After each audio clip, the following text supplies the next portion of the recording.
What's up, everybody? Look at this. No fanfare, no intro, no none of that. This is Pop's Unscripted, and we got stuff to say, don't we, Mike? Yeah, we do. Holy crap, what are they doing to us, man? Pops is referencing Marvel's recent announcement about the Punisher and changing his logo, uh, Oh, which is probably related to Jerry Conway's recent comments about the Punisher. And as you know, Jerry created the Punisher by lifting the executioner whole from his books. What do I think of the new logo? Well, I think it's a joke. dude. Uh, 20 years ago, they never would have dared do this. They've lost sight of what the Punisher is. He's a He's not the vigilante. toddler. He's not the diplomat. He's the Punisher. I know, and the purpose of the book is to entertain, and people have always loved the strong male Avenger. Hence the popularity of the Death Wish movies, a lot of Yeah. Dirty Harry, and I just want to recite the Cowboy Code as laid down by Gene Autry, and you could say, well, this is the Punisher's code too. The Punisher must never shoot first, hit a smaller man, or take unfair advantage. He must never go back on his word or trust confided in him. He must always tell the truth. He must be gentle with children, the elderly, and animals. He must not advocate or possess racially or religiously intolerant ideas. He must help people in distress. He must be a good worker. He must keep himself clean in thought, speech, action, and personal habits. He must respect women, parents, and his nation's laws. The Punisher is a patriot. And that's who the Punisher is. It's really very simple. You make them laugh a little bit, you make them cry a little bit, you scare the hell out of them, and that's entertainment. But that's what's missing from Marvel's comics, entertainment. They've lost sight of their mission. I don't know why this is. I don't know why they think they must use their comics to lay down UKCs from our betters on how to behave and who to go after. I Look, think Jerry Conway established raised, pardon? established heroes, okay? These aren't like somebody that just flashed out of the pan and you can slap them around. No, Punisher is Punisher has accounted for a lot of money you people have made because right. of who he is and what he is. You, Not because of what you're trying to turn him into. You're going to lose money again. well, they don't seem to care about that, do they? Well, no, I mean, look, you've had Punisher movies, you had the Netflix series, okay, and everybody seems to like the Netflix series, okay, because it's stuck pretty much true to who he is. He's going to go out there and whoop everybody's ass, you know, and take no prisoners. And how are they going to whitewash him or tone him down to fit into a new universe since they're bringing Matt Murdock over in? Hey, don't I match that little crom thing right beneath me now? Nice shirt, Mike. I'm going to have to get you one, bro. Someday I'll have money. No, I meant the other one. Yeah, I know. Yeah, send me a shirt. Okay, so those are my thoughts. That I think it's a disaster, and I don't know if they're going to pick up any readers with this. This isn't what people want. It's not. Certainly not what I want. I So, had very Amanda Balls. clear. I had a Oh, very clear vision of the Punisher. Hello, Amanda. Thank you for your support. And that clear vision is still with me, and we are going to present it later this year. yeah. Yeah, Good. Good. I it won't mean, be called look, the Punisher. what you're doing with like Thin Blue Line is so real, and what they're trying to do to the Punisher is so fake. I know. It's such a facade. I mean, they're doing it to everybody, but when you take somebody like, look, the only Marvel title I still gave a shit about was Savage Avengers because you had Conan and Elektra and everybody all hanging out, all the badasses hanging out in one book. It's the only one I even care about anymore. What's up, Luke? Man, Luke, you know what we're talking about. Go ahead, Mike. You don't have to just hold the pose, bro.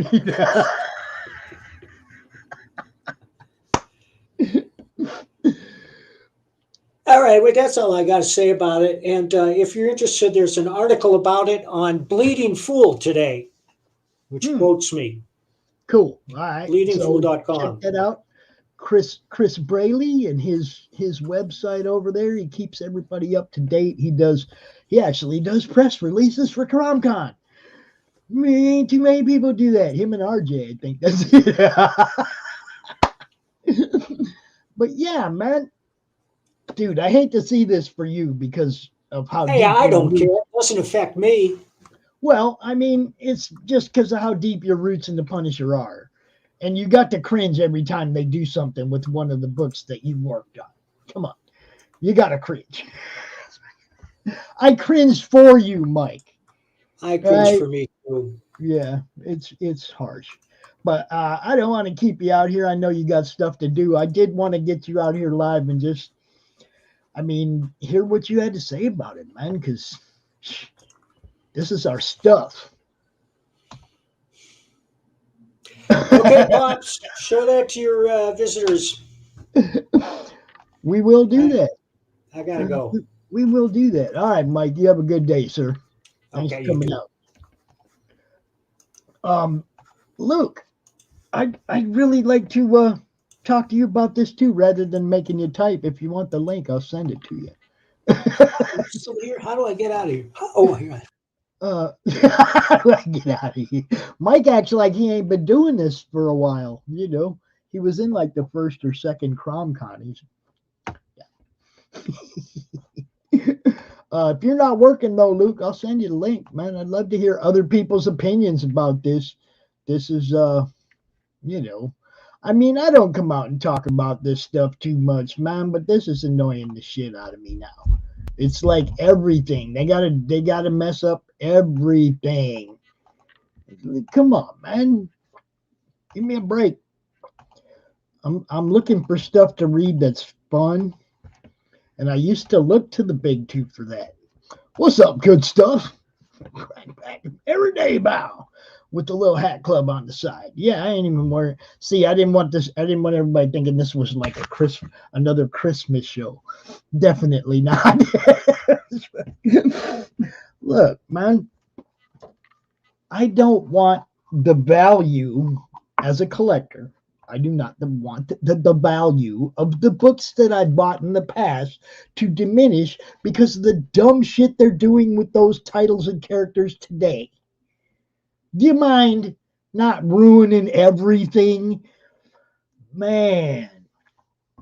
I mean, yeah, some people are like, man, this stuff's going to keep going up in value the more they ruin it. Yeah, you can look at it that way too. The more they screw the Punisher up, the more those early issues will be worth, we hope. Or they'll be the victim of the next set of censorship book burning stuff. God, I can't stand what's going on out here right now. I hope you guys, you indie guys, don't ever like stab your characters in the back, man. Because if you do, Crom will be coming. I'll send him after your ass. If anybody would like to come out here, join me and talk about, some current events for a change. I show books all the time. Sometimes I just want to come out and bullshit with people. So this is like a Pops chill stream. If you want to join me, let me know. I will send you the link, just like that. Good stuff. You at work? If you ain't at work, you come out. I don't care. I just want somebody to talk to, man. Remember the other day that guy in Ethan's comments said, "I must be super lonely."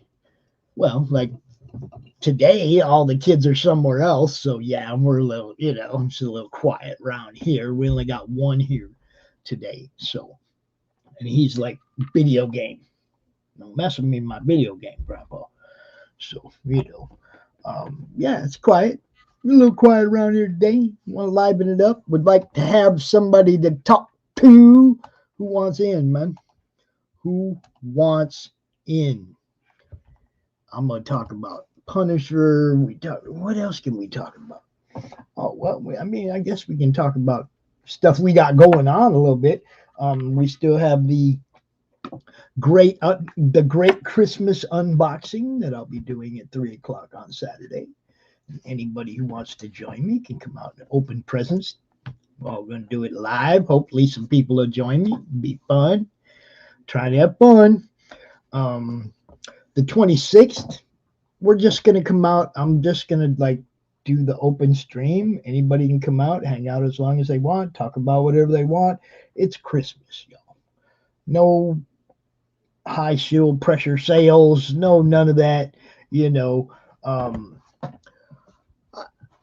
Amanda acquired a new nickname over the weekend. I don't know if everybody caught that or not, but they were making comments on the solidity of her balls. And since Amanda B, it seemed like Amanda Balls would be a great nickname, right? What's up, Jay? What happened to your Twitter account, dude? One day you's there, one day you's gone. Poof. It's all good, man. I know everybody still got work this week. It's like, I'm gonna be doing that Saturday thing or that Sunday thing all day. And if you want to come out and open your gifts on Saturday with us at 3 p.m. Eastern, you can. Dude, no, I was talking about them then, right with everybody else. I gave you the nickname Amanda Balls. It's perfect. It's perfect. How come, man? That's where you was at. That's the only place I knew to find you. Oh, well, I guess you'll have to find me then. That's how that goes. But yeah, man, look, we all just try to have fun, right? We all just try to have fun. I noticed that there's not a whole lot going on out here on Tuesday mornings. I might start a Tuesday morning show 9 or 10 o'clock in the morning just to recap the Monday madness and, whatever. I came out this morning. I was bored. There's no kids here. Like I said, I'm bored. I'm like, what am I going to do? Watched a couple of episodes of The Witcher and I was like, man, I wonder what Mike thinks about the Punisher logo. I just wanted to come out here and talk to him about it, Seriously though, that thing looks like something I killed in Skyrim the other night. And then I actually saw a skull with horns that go just like that in somebody's book. Was it Thundergar? Maybe. I think it might have been Thundergar. There's a dude or a chick, I don't know, with that kind of face and those kind of horns. And I was like, man, that Marvel, you come into Indies for your ideas now. Come on, man. Come on. Go over to DC and steal those ideas. That'll help.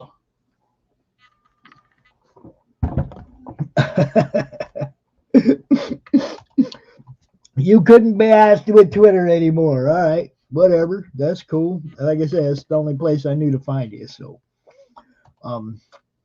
what reminds you of a beetle? What? Man, I have no idea what I said that could have possibly reminded you. Oh, that logo reminds you of a beetle. I don't know. All I know is it's ugly. See, I even wore the shirt for the occasion. I think it's horrible. I think it's horrible that I seen a panel a couple weeks ago or a month ago or whatever that had Superman holding up a sign saying save the climate or some stupid shit. And it's like, no, man. These aren't my heroes. My heroes do heroic things. Okay? They find the corrupt and the evil in the petroleum industry that's polluting the planet, and they go after the corrupt and the evil people that are doing it. They don't hold up a sign. I'm depressed. I'm depressed with what's happening. I'm depressed with what's happening in comic books, man. I mean, come on, man. I can't collect anything in the mainstream anymore. A first appearance of somebody that nobody cares about 6 issues from now ain't gonna get me nowhere, ain't gonna get me nothing, you know. I mean, there's no reason to purchase it as a collector. Okay. I'm a story guy, so you have two choices: give me something that I've never seen before, or write a good freaking story. And yeah, changing the logo on somebody we've been looking at forever because some, I don't even know why. It's just ridiculous. I don't get it. He's a comic book character. Did I see the pencils for the hatch art you sent me in my messenger? Geez, how long ago was that, Glenn? Let's see. I'm looking at, the pencils from that page, from the page I have. Awesome. Looks good. Looks very good. Yeah. What's good? I don't know. We have some merch. We got a merch store now. You can go buy stuff. You know. What's up, Northbury? How you doing? This is open. If anybody wants to come out and talk, you know, just let me know. I'll send you the link. But yeah, what's good is some of this merch that we picked up, or that we got out here now. We got shirts and hats and hoodies and coffee cups and all that. Let's see if I can find that banner real quick. I'll even put the merch banner up for a minute because, hey, it can't hurt. I really need to pay the bills around here. I think I made all of $10 last month, and you know, had to scrape and scramble and geez, I don't even know how I came up with the money to pay my bills last month.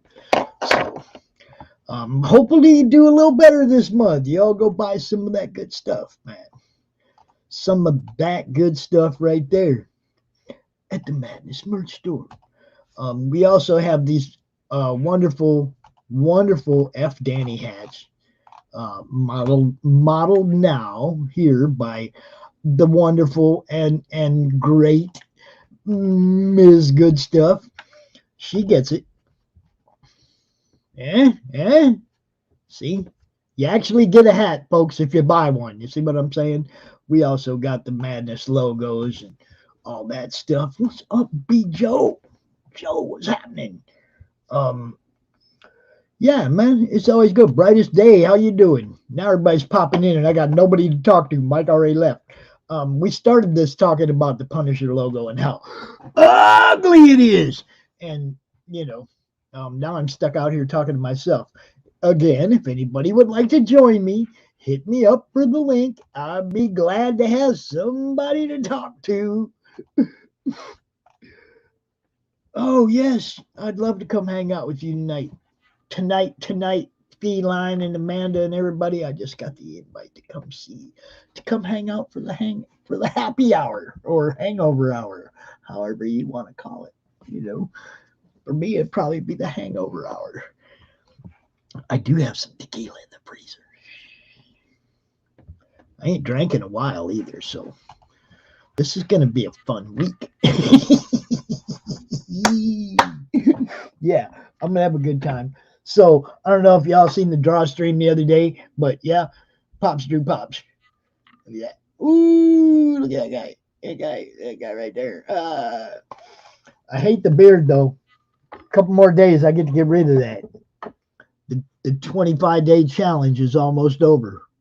Look at that. I started on the 1st. Yeah, not bad, huh?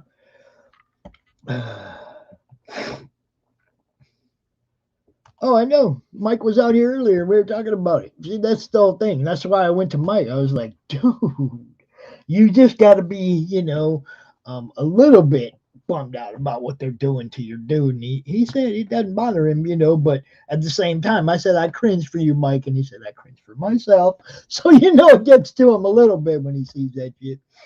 But not to the point where it's going to damage anything he's doing. He's just going to roll on, power through it, just like we tell everybody, man. Speed bumps, right? For me, it's annoying because I'm a fan and I have some of that cool older Punisher shit. Excuse me. That may be deteriorating in value because nobody's going to like the Punisher in 50 years because of what they're doing to him right now. It's horrible. What's going on, Pop Culture Avenger? Damn, I got all you guys out here. I should just auction off some art, huh? Eee. What do I got right here handy? Nothing. Oh, well. Yeah, I'd love to auction off some art. That'd be cool. It's horrible. And now he's a ninja. No, he's military. He didn't have no formal ninja training of any kind. None of that. It's just horrible. They just ruined it. Yeah, I ain't doing no auction, dude. I ain't doing no auction. Everybody knows the stuff that I have for sale that I still haven't sold. So, we got Greg Harm's art. We got some stuff that, is still for sale. But what can I say? I donated the Miss Beetlejuice to the Luke Stone and Randy Zimmerman auction. I donated my She to the same auction. So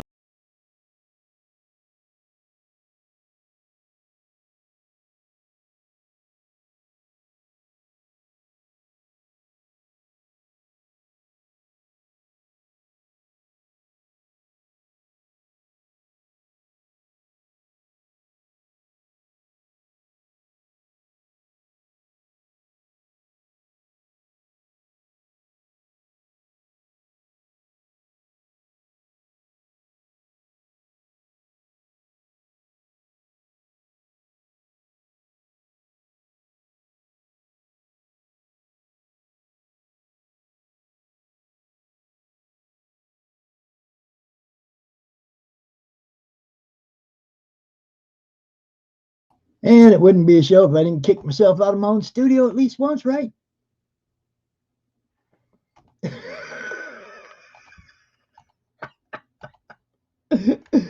Oh shit.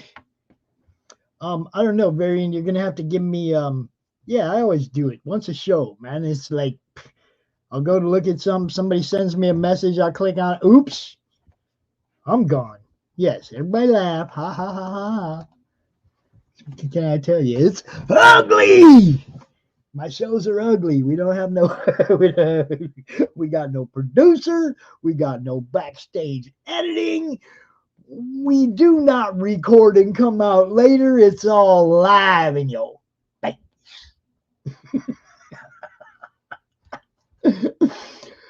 Man, it's good to see all you guys, though. I'm glad I'm not just out here talking to myself. At least there's people in the chat paying attention. So, because there's people in the chat paying attention, what do you guys want to know? What kind of questions do you have for me about freaking anything right now? This Pop's Unscripted. I'm going to give everybody an opportunity to get some straight up honest answers from Pops at the end of the year about the previous year. Go ahead, hit me. If you want the link, ask for that. I don't care. It's been a good year for me. I'm all willing to talk about it. Who wants to talk? Anybody? Anybody? Beeline, what's happening? And yes, I will try to make an appearance this afternoon and play video trivia with you on your happy hour hangout. Yes, I will. See, everybody loves the feline. Amanda, you guys, it's, some of what's going on out there is just crazy stupid. We all know that. It defies common sense. It defies logic. It's just crazy, But I want to play to the largest audience possible, right? Okay, I'll go back to when I was a teenager and checking out the neighborhood bands and trying to put something together that would be awesome, hanging out with some really great musicians, but we all had different ideas of where we were going. You know what I mean? One of the guy's father even owned a recording studio. So we had the chops. We could get in there anytime we wanted, drop tracks, whatever. We had a drug addict. I mean, a real drug addict, not a pothead. We had a drug addict. We had a dude who wanted to make babies in a family and not, a great drummer who just had no drive beyond this week's gig at the local kegger party or whatever. I wanted to play Compton Terrace. They wanted to play rockers. That was the difference in our goals. And that's the way I feel out here sometimes. I want to play to the huge audience. I want to get you guys in front of the huge audience, not the, I don't want to play the local bar. I want to play the arena. I want to get you guys seen by everybody. So for me, it's work, because obviously I started this channel with, I think a year ago I didn't even have a vanity address yet, and I was working off other people's platforms, and I wasn't building my own platform. And now I do that. I build my own platform, and I try to make this grow, because it's all about eyes on the prize, on you guys' stuff, on what you're doing. No worries, Jay. No worries. Do I feel indie comics grew a great deal this last year? I feel that the exposure, they're getting better exposure now. There's a lot more people out here talking about all the great stuff that you can get outside of the mainstream. Look, none of you guys have a corporate marketing freaking, conglomerate behind what you're doing. None of you. Okay. If there ain't people like me, RJ, and yeah, there's way too many. I'm not even going to act like I can remember everybody. Dojo, there's Neff, there's so many people doing this now that is the goal.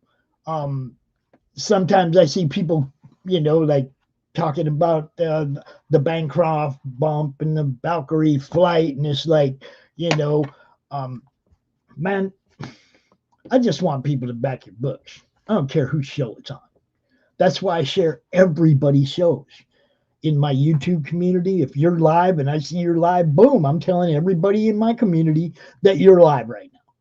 That's part of my job.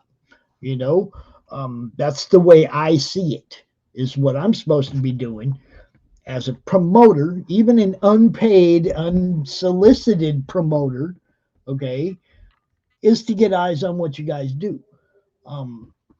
If I'm stepping on somebody else's shoes when I do that, they could be putting you on my show. You know what I mean?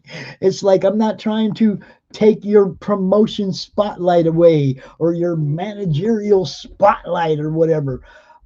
I'm not even asking for any of that. I just want people to see what people are doing. I want more people to see what you guys are doing. So I think it grew a lot in the exposure. Look how many people have shows now. I think it's grown hugely. What's going on, Luke? What's up, Pops? How you doing, homie? Dude, living the dream, baby. That's what I like to hear. Except for that logo. Well, I mean, the logo it's just lame. I mean, it's very low effort and a very, very poor design. I mean, I've seen better designs from college students, and this is supposed to be like a professional design or something like that. No, I'm sorry. Like I said, it looks like one of the guild logos from Skyrim or something. It really does, or like a cheap knockoff of the Mandalorian logo that Boba Fett sports. But I mean, this isn't the first time that they've fucked around with the Punisher. This isn't the first time that they've tried to change him because he's a tired old whatever. So I don't know, man. Let me make sure this is actually using my proper microphone. Yeah, you sound good. Audio. You sound good. No, here we go. There. I probably sound a lot better now. Now you've got the pop behind it. There you go. Now I've got the power. There you go. Yeah. Yeah. But yeah, this isn't the first time that they've fucked up the Punisher. It's just. Do you remember when they tried to turn him into a Heaven's assassin? When they brought him back, Marvel Knights, he was dead, so they brought him back, and he had these angel guns, and he had a sigil on his forehead, and he was, Cosmic Ghost Rider. Yeah. I mean, How Cosmic do you Ghost Rider is come kind of a back different. How do you come back to these horns? I don't know, man. He had a flaming head. Well, it's that. See, that's an alternate version that takes place in the future of an alternate timeline that may or may not happen. You see, and that's the easiest way to explain off anything and everything is alternate universe. Well, multiverse, man. It's the new crutch. It's the new time travel. Is this character acting strange? Well, they're probably not from this universe. They're probably an evil version from, the Mirrorverse or whatever. Yeah. Goatees are evil, So says Evil Spock. Oriental Assassin Greed logo. Yeah, right? Seriously. And North 3, that is what I mean. I do that. I try to make sure everybody gets seen. That's part of what I do. So when I'm dropping everybody's links, that's the least I can do for some of these people, man. Some of these people have seriously given me a lifetime of entertainment. Oh yeah, for sure. Me to take a minute and drop a link, right? And. Again, remember? Do you remember when they transformed him into Frankencastle when he was like literally a Frankenstein? I mean, they had good artwork on that at least. They had Tony Moore drawing it, but I mean, they've done all kinds of stupid shit with Punisher. And what works when they go back to basics? What works when they have Garth Ennis write the Punisher as an actual crime noir thing? As a street level crime book. What's going on, Rick Saylor? Hell. Oh, Jay said it's the first time he's seen you sober. Me? and your girl comes in behind you. Not for long, Jay. Quiet, you. Give away my damn secrets. I mean, it all depends on your definition of sober. Fish all tank, depends. baby. Just hit the fish tank. Yeah, well, I mean, I know I don't have the fish tank right now, but I do have whatever else I need. So let's see, what are we gonna do today? Let's go with that one. There you go. Looking all dapper in that picture. Look at you. Lunch break with Pops. That's right. Just kind of hanging out. It was meant to be. Hey, you know what? There is nothing wrong with brunch. I am a big fan of brunch. Big fan. No, it was supposed to be breakfast. Yeah. I just don't die. The good stuff don't kill you. It reminds you that you don't have to coop. You can't hit this. That's the reason why I cough. Yeah. You can't hit this if you got the coops.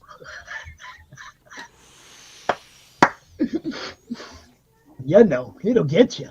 Oh yeah. Gotta clean the pathways. But I surmise that this whole Punisher thing actually is a ploy to get everybody to pay attention to a character that literally has not had a good fucking book in years. Like the last cool little thing they did with him was they had him find one of Rhodey's War Machine armors. And so he basically hijacked. Savage Avengers. Oh yeah, Savage Avengers has been good, and it's coming to an end. What's it gonna be? He's hand now.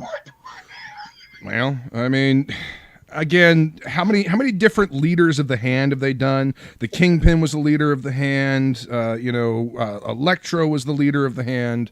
I mean, these people can't keep a leader. So I just really don't understand the connection to the Punisher. And I assume that Jason Aaron has, some story that's going to wow us all. Meanwhile, I've got to try to convince people. Actually, I don't. I don't. Like, if you want it, put it on your previews list, because I guarantee we'll get like the first issue in, and we'll have a couple of them, you know, because it's the Punisher. But by about the third issue, the only people getting that book will be the ones that put it on their pull list. Mark my words. See, and this is the whole thing. The number one's going to sell, obviously.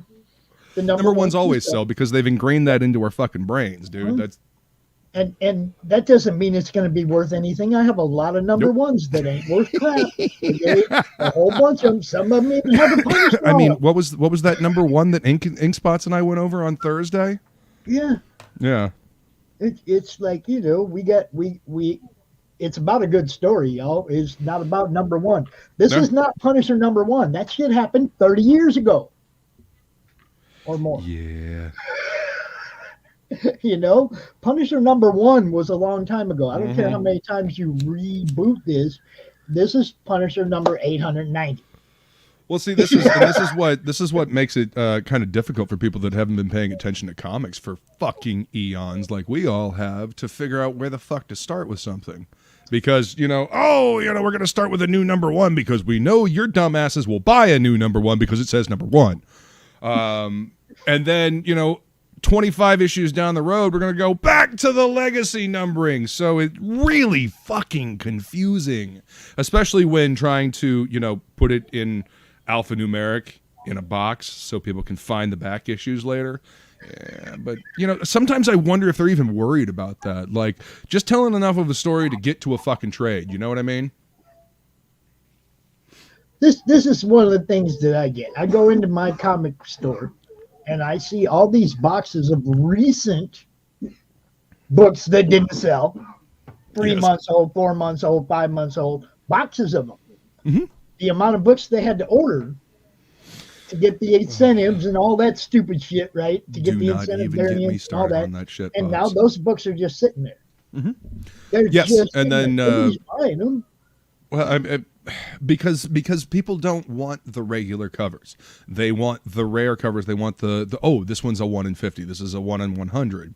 Yeah, those are the ones that actually make money. With all those regular covers.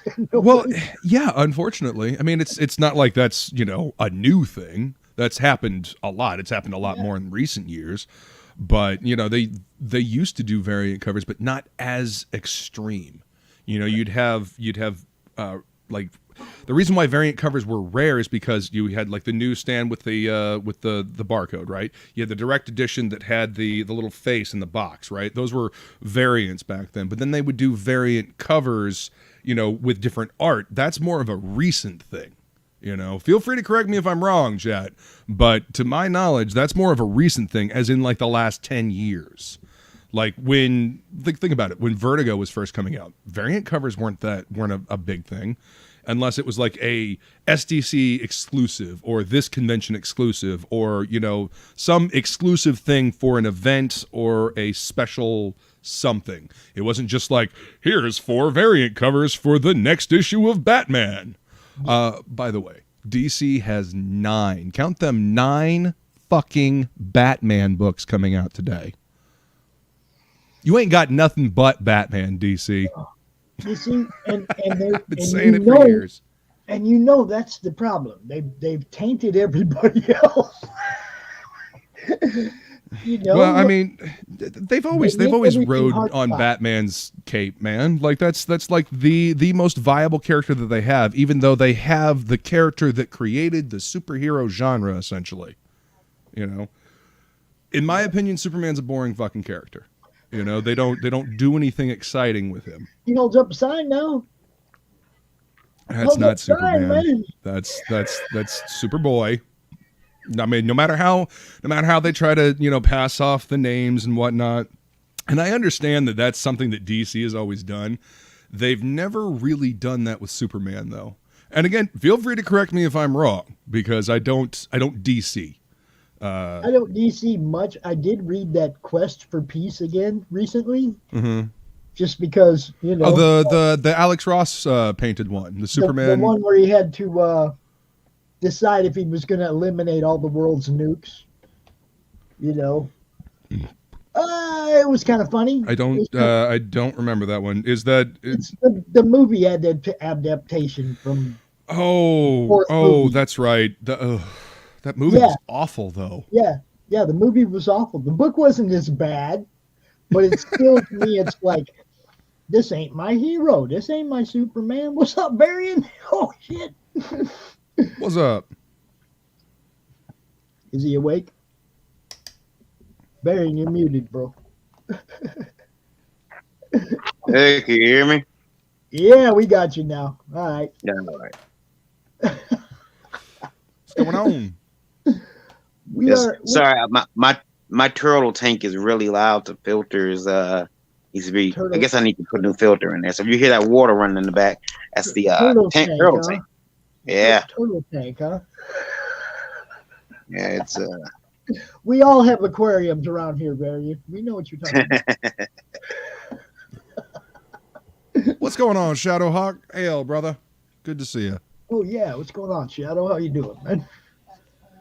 So Varian, what do you think about that what do you want to call it? That Skyrim logo. Logo. Look. Listen, if Punisher, Punisher doesn't have a lot of money. I mean, other than what he steals from the mobsters, probably. I'm not shocked that he's going to the Salvation Army and repurposing Affliction shirts.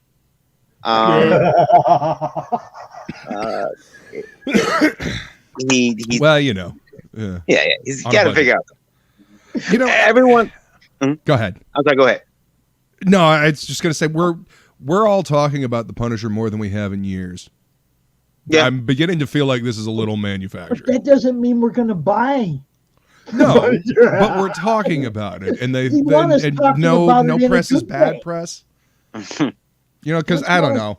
Don't you want us talking about it in a way that makes us excited to go buy it?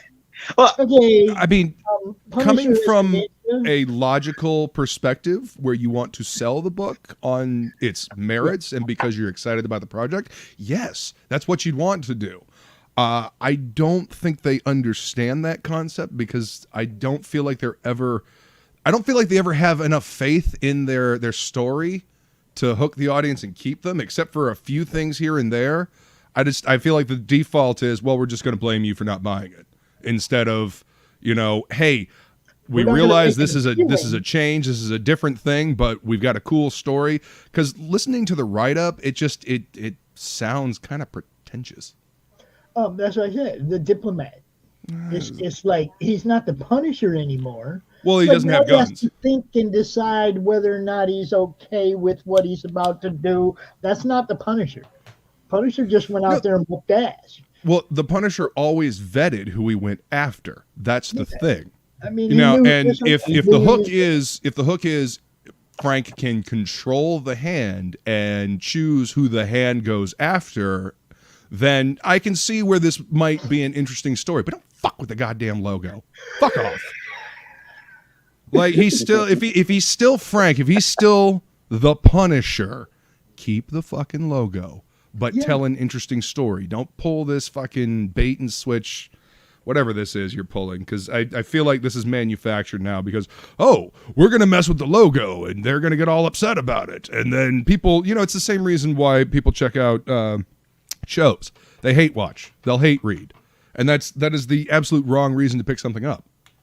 Pick something up because you're excited about the story, not because you want to see what kind of a fucking monstrosity it's going to be. My son said something, and he's, what is he, 11? And I thought it was pretty interesting. He said, Dad, if he's like running around with the hand, a bunch of ninja assassins, why have the big white logo on you anyway? Take it off. Don't have anything up there. And I thought, Dolph Lundgren style. There's nothing. I mean, it's nothing. Oh God, that movie was awful. You don't want that big "Here I come." Oh, it's ugly. Yeah. Ugly. What? It's to me it feels low effort. Like it's I had a little while to work on this, but I kind of fucked off and didn't do anything for a while, and I put it off to the last minute. And now I got to come up with a logo. This is vaguely Asian. Yeah. Sure. Right. Sure. Glenn Danzig isn't going to sue. It's cool. You know, Listen, But Danzig it- don't have no room to motherfucking talk. I know. Crystar, the Crystal Warrior, number fucking 8. Yeah, that's Cover what I came artist for. Michael Golden. Yep. I see you, Danzig. I see you. Been telling people about your ass for years. That's- Oh, that's a Danzig skull. No, it's a Crystal Warrior skull. But have fun, buddy. Anyway, It's that's how I was thinking about that. I said, well, that logo came from. I thought for some reason I thought it was Doctor Strange book, but you're right. It was the other book, the Chris Star book. oh Yeah. yeah. I mean, and not even really attempting to hide it. It is literally the same line work, just finished to make up for the spots where the characters were on that cover. Right. Like it is a blatant ripoff. there you Yeah. go. There's a little info for you. Marvel Preview Magazine number 2 sold for $4,000 last night. Yeah. Wow. That's pretty fucking awesome. Yeah, see, those are the real rare things like that. The Marvel Preview books, like that they used to put out because they would do little little previews of characters coming out, shit like that. I have some of them because sometimes they will do like a Marvel first- Fanfare as well. Yeah. I have a bunch of those. I got Yeah, like those were fun. the Warriors 3 Marvel Fanfare. Oh, yeah. Good story, dude. You know, I people was at there- a comic store yesterday, and they had someone had went through the Punisher comics. You could tell people have been going through the Punisher comics because the old reprint stuff. And I'm like, see, and I'm like, well, that's good. That's not good for Marvel. That stuff is sold. Like that's the comic good for the store. comic shops. Works for great me. for the comic shop. Great for the comic shop, even though it was a big box comic shop. But it was great for them because they're going to move those old books. But Yeah. I see the same thing happening. Like all of a sudden, did you guys see? I don't know if you've seen it. Daredevil is trending on Netflix. People now great for Netflix. See? Okay. Do you guys begin to see the machine working in this outrage thing? All right. Well, since we aren't confident in the story, we're going to outrage the nerds, and then they're going to go consume all the other stuff because fuck this thing. I don't know. Too hard. Now, see, this is the thing that I'm saying. It's like Take it easy, pop culture. bad press doesn't sell books. It may sell one or two, but the story's got to be there. You might get somebody who thinks, okay, because this is a little bit controversial, it might be worth something down the line. That's speculation, and we have speculation always, but you can't I get so speculate to the small portion of your fans. You can't throw that at a small portion of your fans. You got to feed the masses.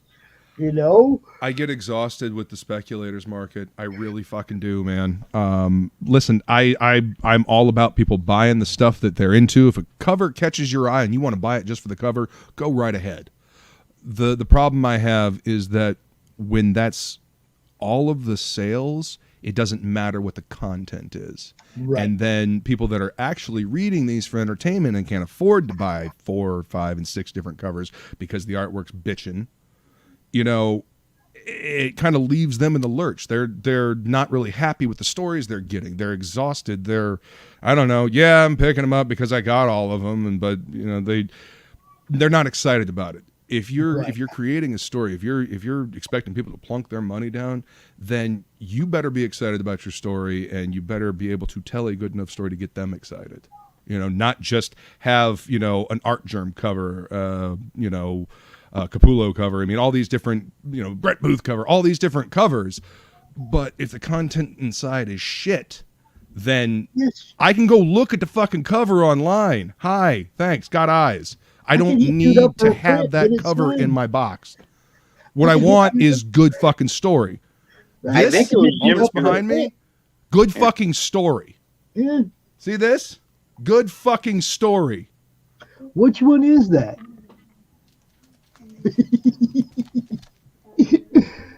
By the way, Absolute, go baby. back, Absolute Book 2, in demand on Indiegogo. Also, tonight on my channel, topic list 9:15, or not my channel, Jason's channel. Tonight, 9:15. And since I'm inadvertently plugging everything, today at 5, Flying Felines Happy Hour Hangout on her channel. I'm all over the place today.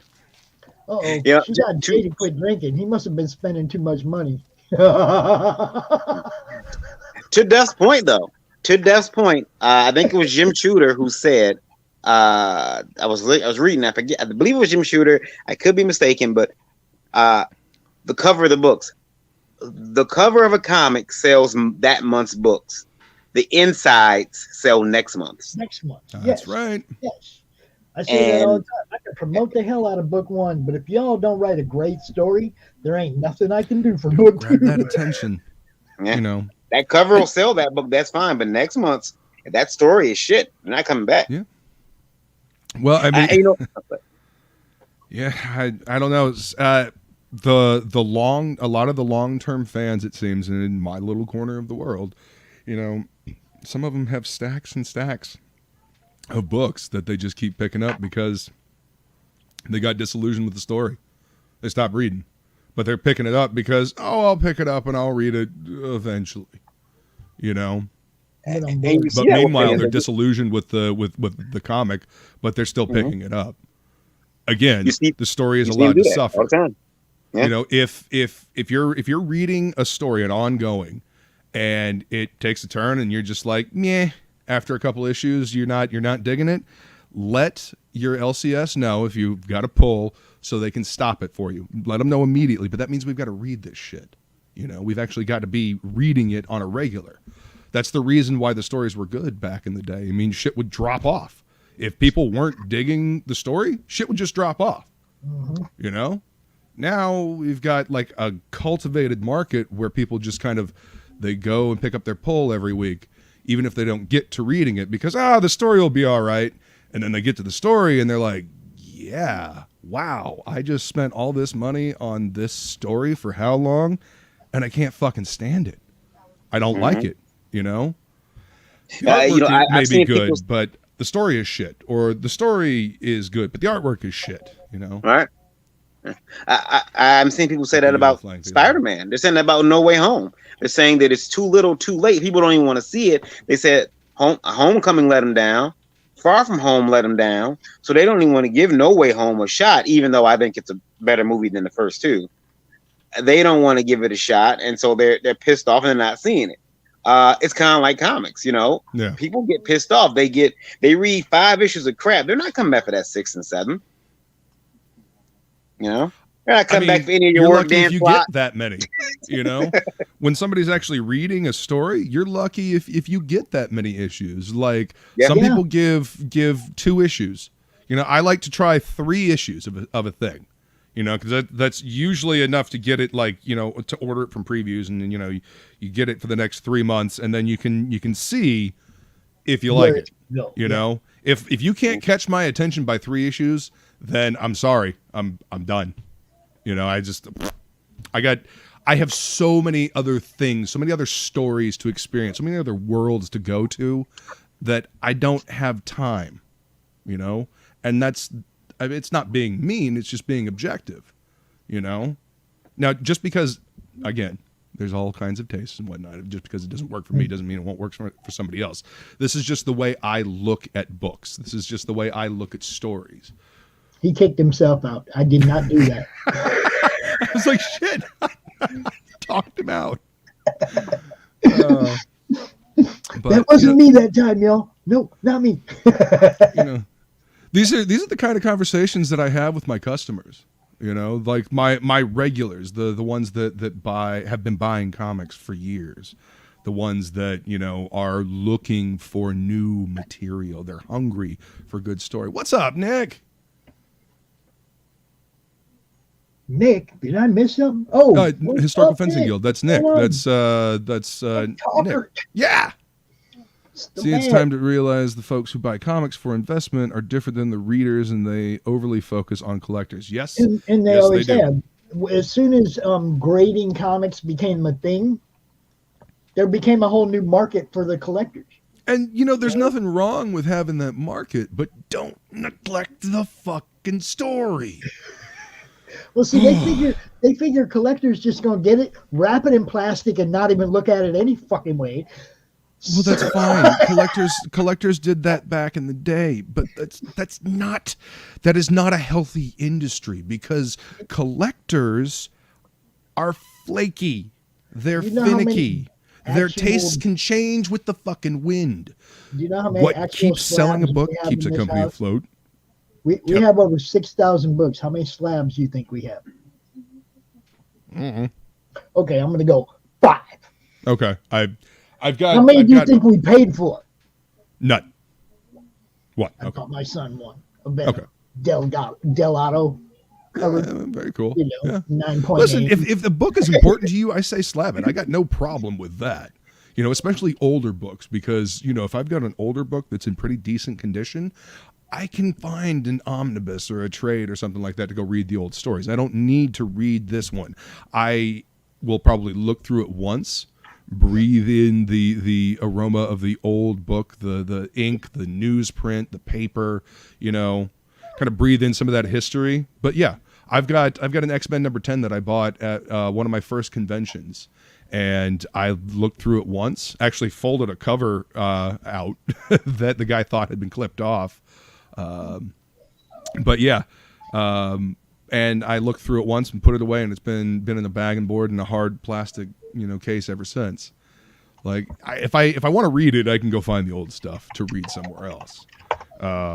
But, you know, I have no problem with slabbing stuff. What I have a problem with is artificially inflating a market. And yes, big time artists that get paid big fucking bucks to do giant wraparound covers for X-Men do make money. But the hardworking people that do pages don't. Right. Page monkeys get fucked over for the do a whole big lot splashy more work. cover art, because that's what the collectors want to buy. Yep. Fucking jackass. Yeah. And I'm North Free. I'm going to say yes on this because I already own a couple that I feel are going to have value in the future. Okay.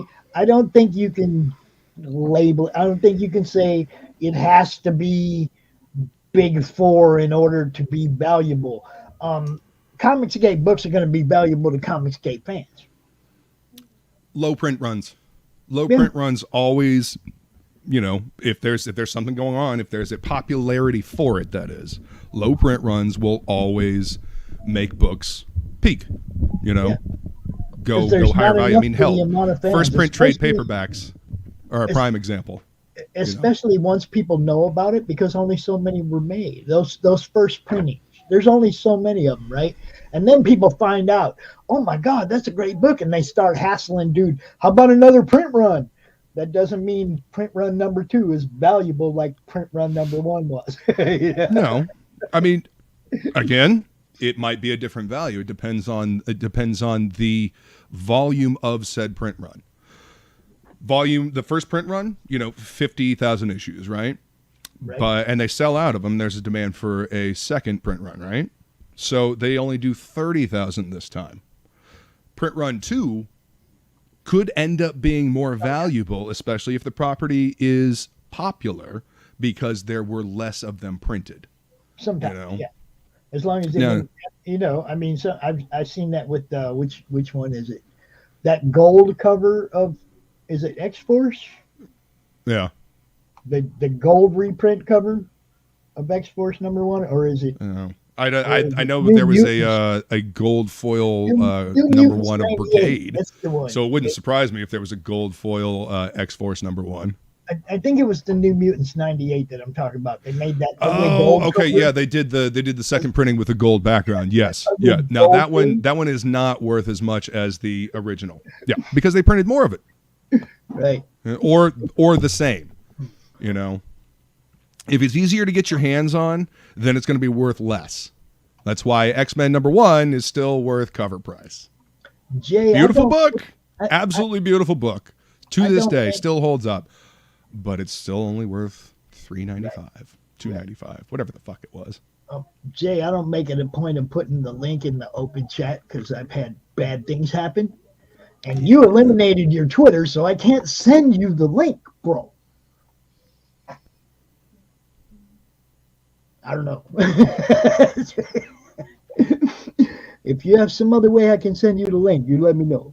But you eliminated my way to do that. I agree, Nick. We need better stories.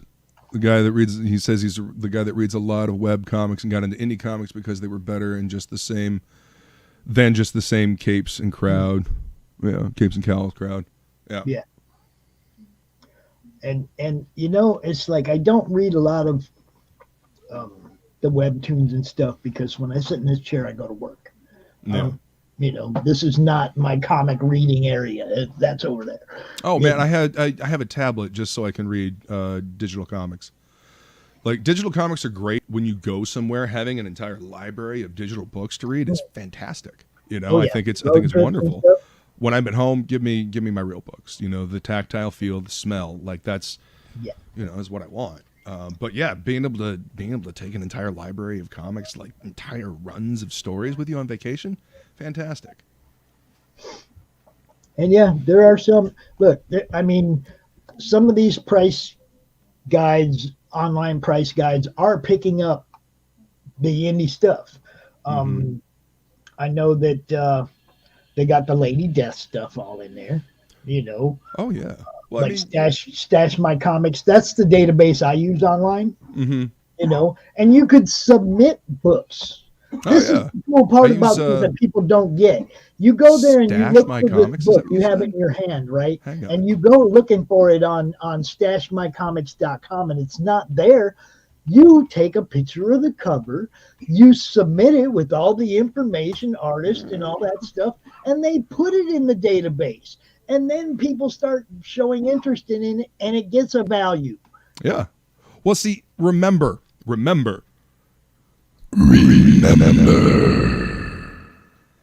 Something is only worth valued if somebody will pay for it. It's only worth what somebody will pay for it. Okay?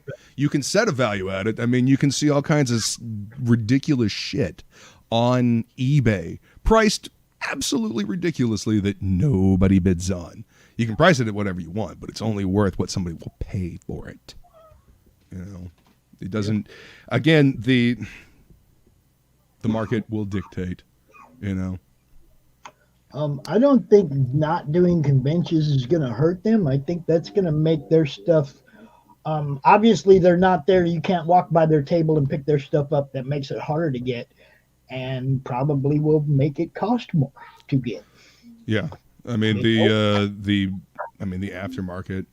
You know, again, this is why having retailer perks or being able to, you know, if indie artists want to have a book in comic shops, they can do exactly what Pete Samedi did. Pete created his own little network of shops that he talks to. Yep. You know, and that's the way it was done back in the day. That's why Eastman and Laird built the Ninja Turtles. That's how the indie fucking scene was built in the 80s. You went out and did the goddamn legwork. You got to put the work in. I say it all the time, Luke. And why? Because you believe in the fucking product. Because you are excited to tell this fucking story. And you want people to be excited about it too. And you send a copy of your book to the stores that you know that you have a rapport with or whatever, or you're trying to build a rapport with, and you let them read your book, and they're going to go, "Oh hell, I got some people that come in here regularly might like this," and that's all. It is. And those are the people, the normies, normies that walk in the comic store, the ones that don't know shit about what you're doing. They don't Twitter. They don't Twitter. They don't Indiegogo. They don't Kickstarter. They previews. They previews and they look to see what's in the wall. There are people that have been buying comics for well over 30 years, and they don't really do the internet. You know, they hear things here and there, but you know, they got shit going on. They have things that they're doing, and the easiest way for them to do it, to get their comics, is to go through a catalog, write things down, some of them by hand, and you know, that's how they get their books. That's how they get their entertainment. You know, they don't go online. And I know every last one of you have heard me say this over and over again. Brian Pulido did the right fucking thing by doing the prestige format with all the beautiful tchotchkes and the cool shit, the guitar picks, the bottle openers, the stickers, the pins, all that cool shit for the prestige, badass format one. So the collectors get what they want.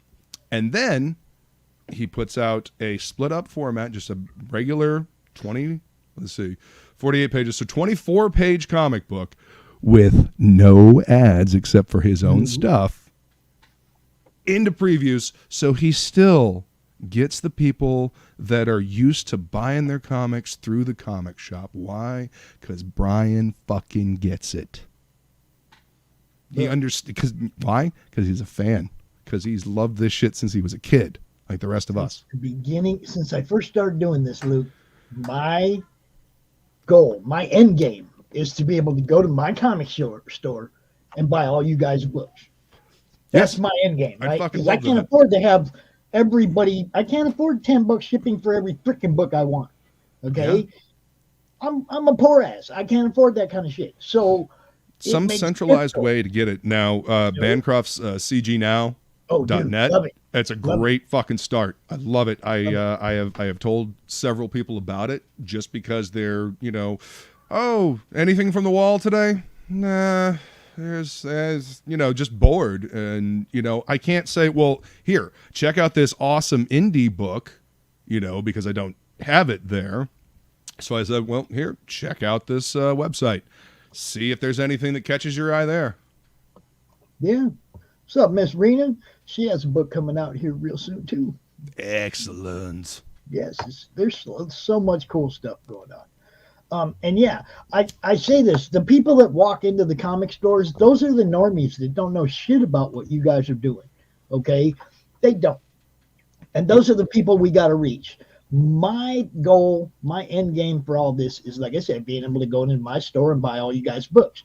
In order for me to get that goal, I have to tell every single campaign, every person I bring out on my show talk about their campaign, do you have a retail tier? If you don't have a retail tier, put up a retail tier. Well, and again, that, and they're like, yeah, well, I did that last time and nobody and I'm like, yes, that was last time and we weren't talking about it. And now we have a few more people that are retail oriented that watch what we're doing. We have a few more people that just small distributors like Liberty and Comics Mainstream. We have people trying to put books in stores. Then we have people that just seriously do the legwork themselves, like Sam Quinton, 47 Furious Tales. He's in like 40 stores now.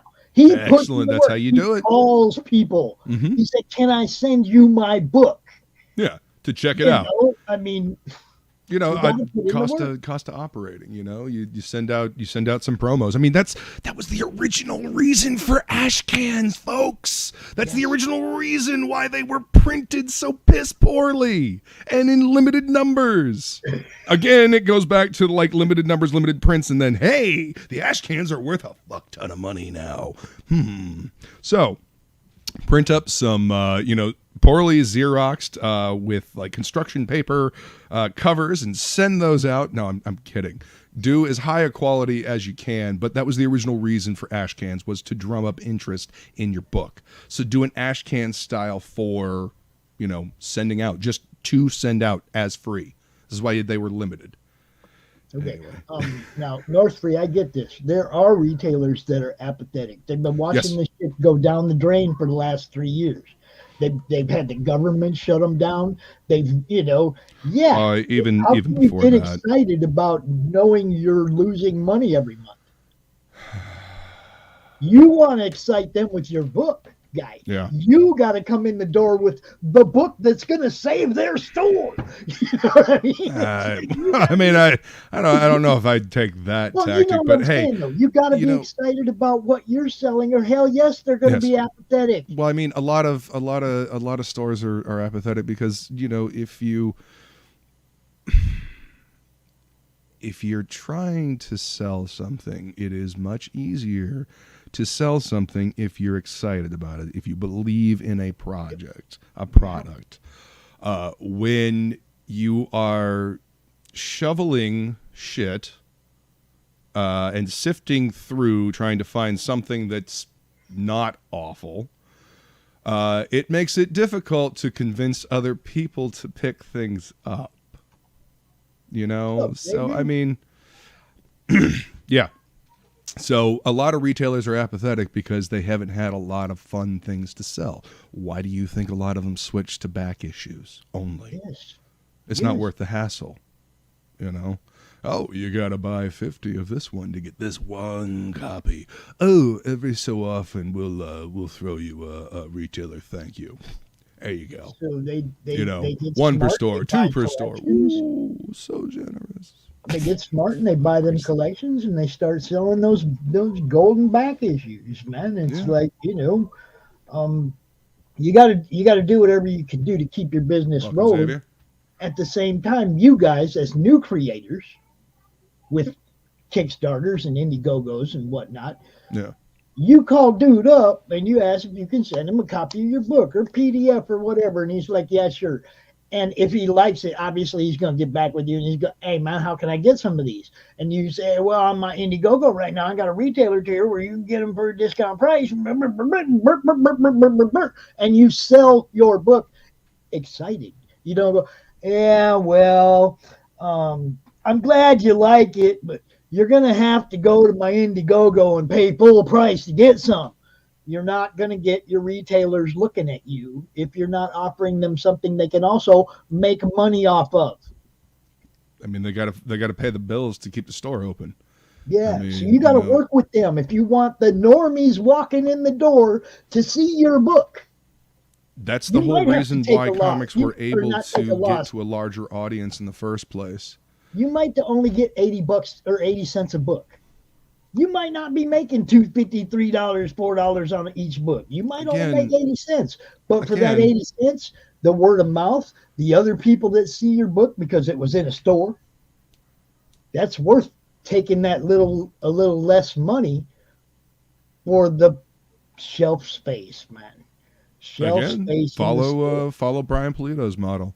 Hell, look at what Clint Stoker's doing with Pete Samedi. I mean, Downcast. He did the prestige format with all the stuff in the tchotchkes and breaking it up into single issues to sell and printing it on newsprint, no less. Yeah, I So know. I'm gets waiting, into I'm stores waiting for cheaper. my alternative package. I got all the Right? number ones, all of them. There's opportunity out there. There are people that want to buy good comics. You know, we've got to find them. You know. Here you go. Here's one for you. Came into my shop selling something. Came in showing a book, and you were like, "Damn, Well, that's sweet." I actually have two stories about this. All right. What about the first story I have to tell you is bad. I'm not going to say who this is, but one dude came in and he was showing me his book, and the owner had already gotten some of the books in. So, I mean, I don't make the decisions. I can tell you, hey, that looks really fucking cool. Here's the owner's email. Talk to him, whatever.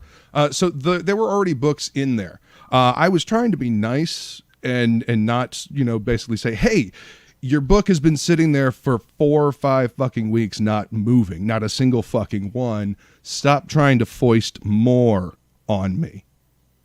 Talk to the owner. Yeah. Conversation went to the point where he told me, I don't care what you do with them, you can wipe your ass with them.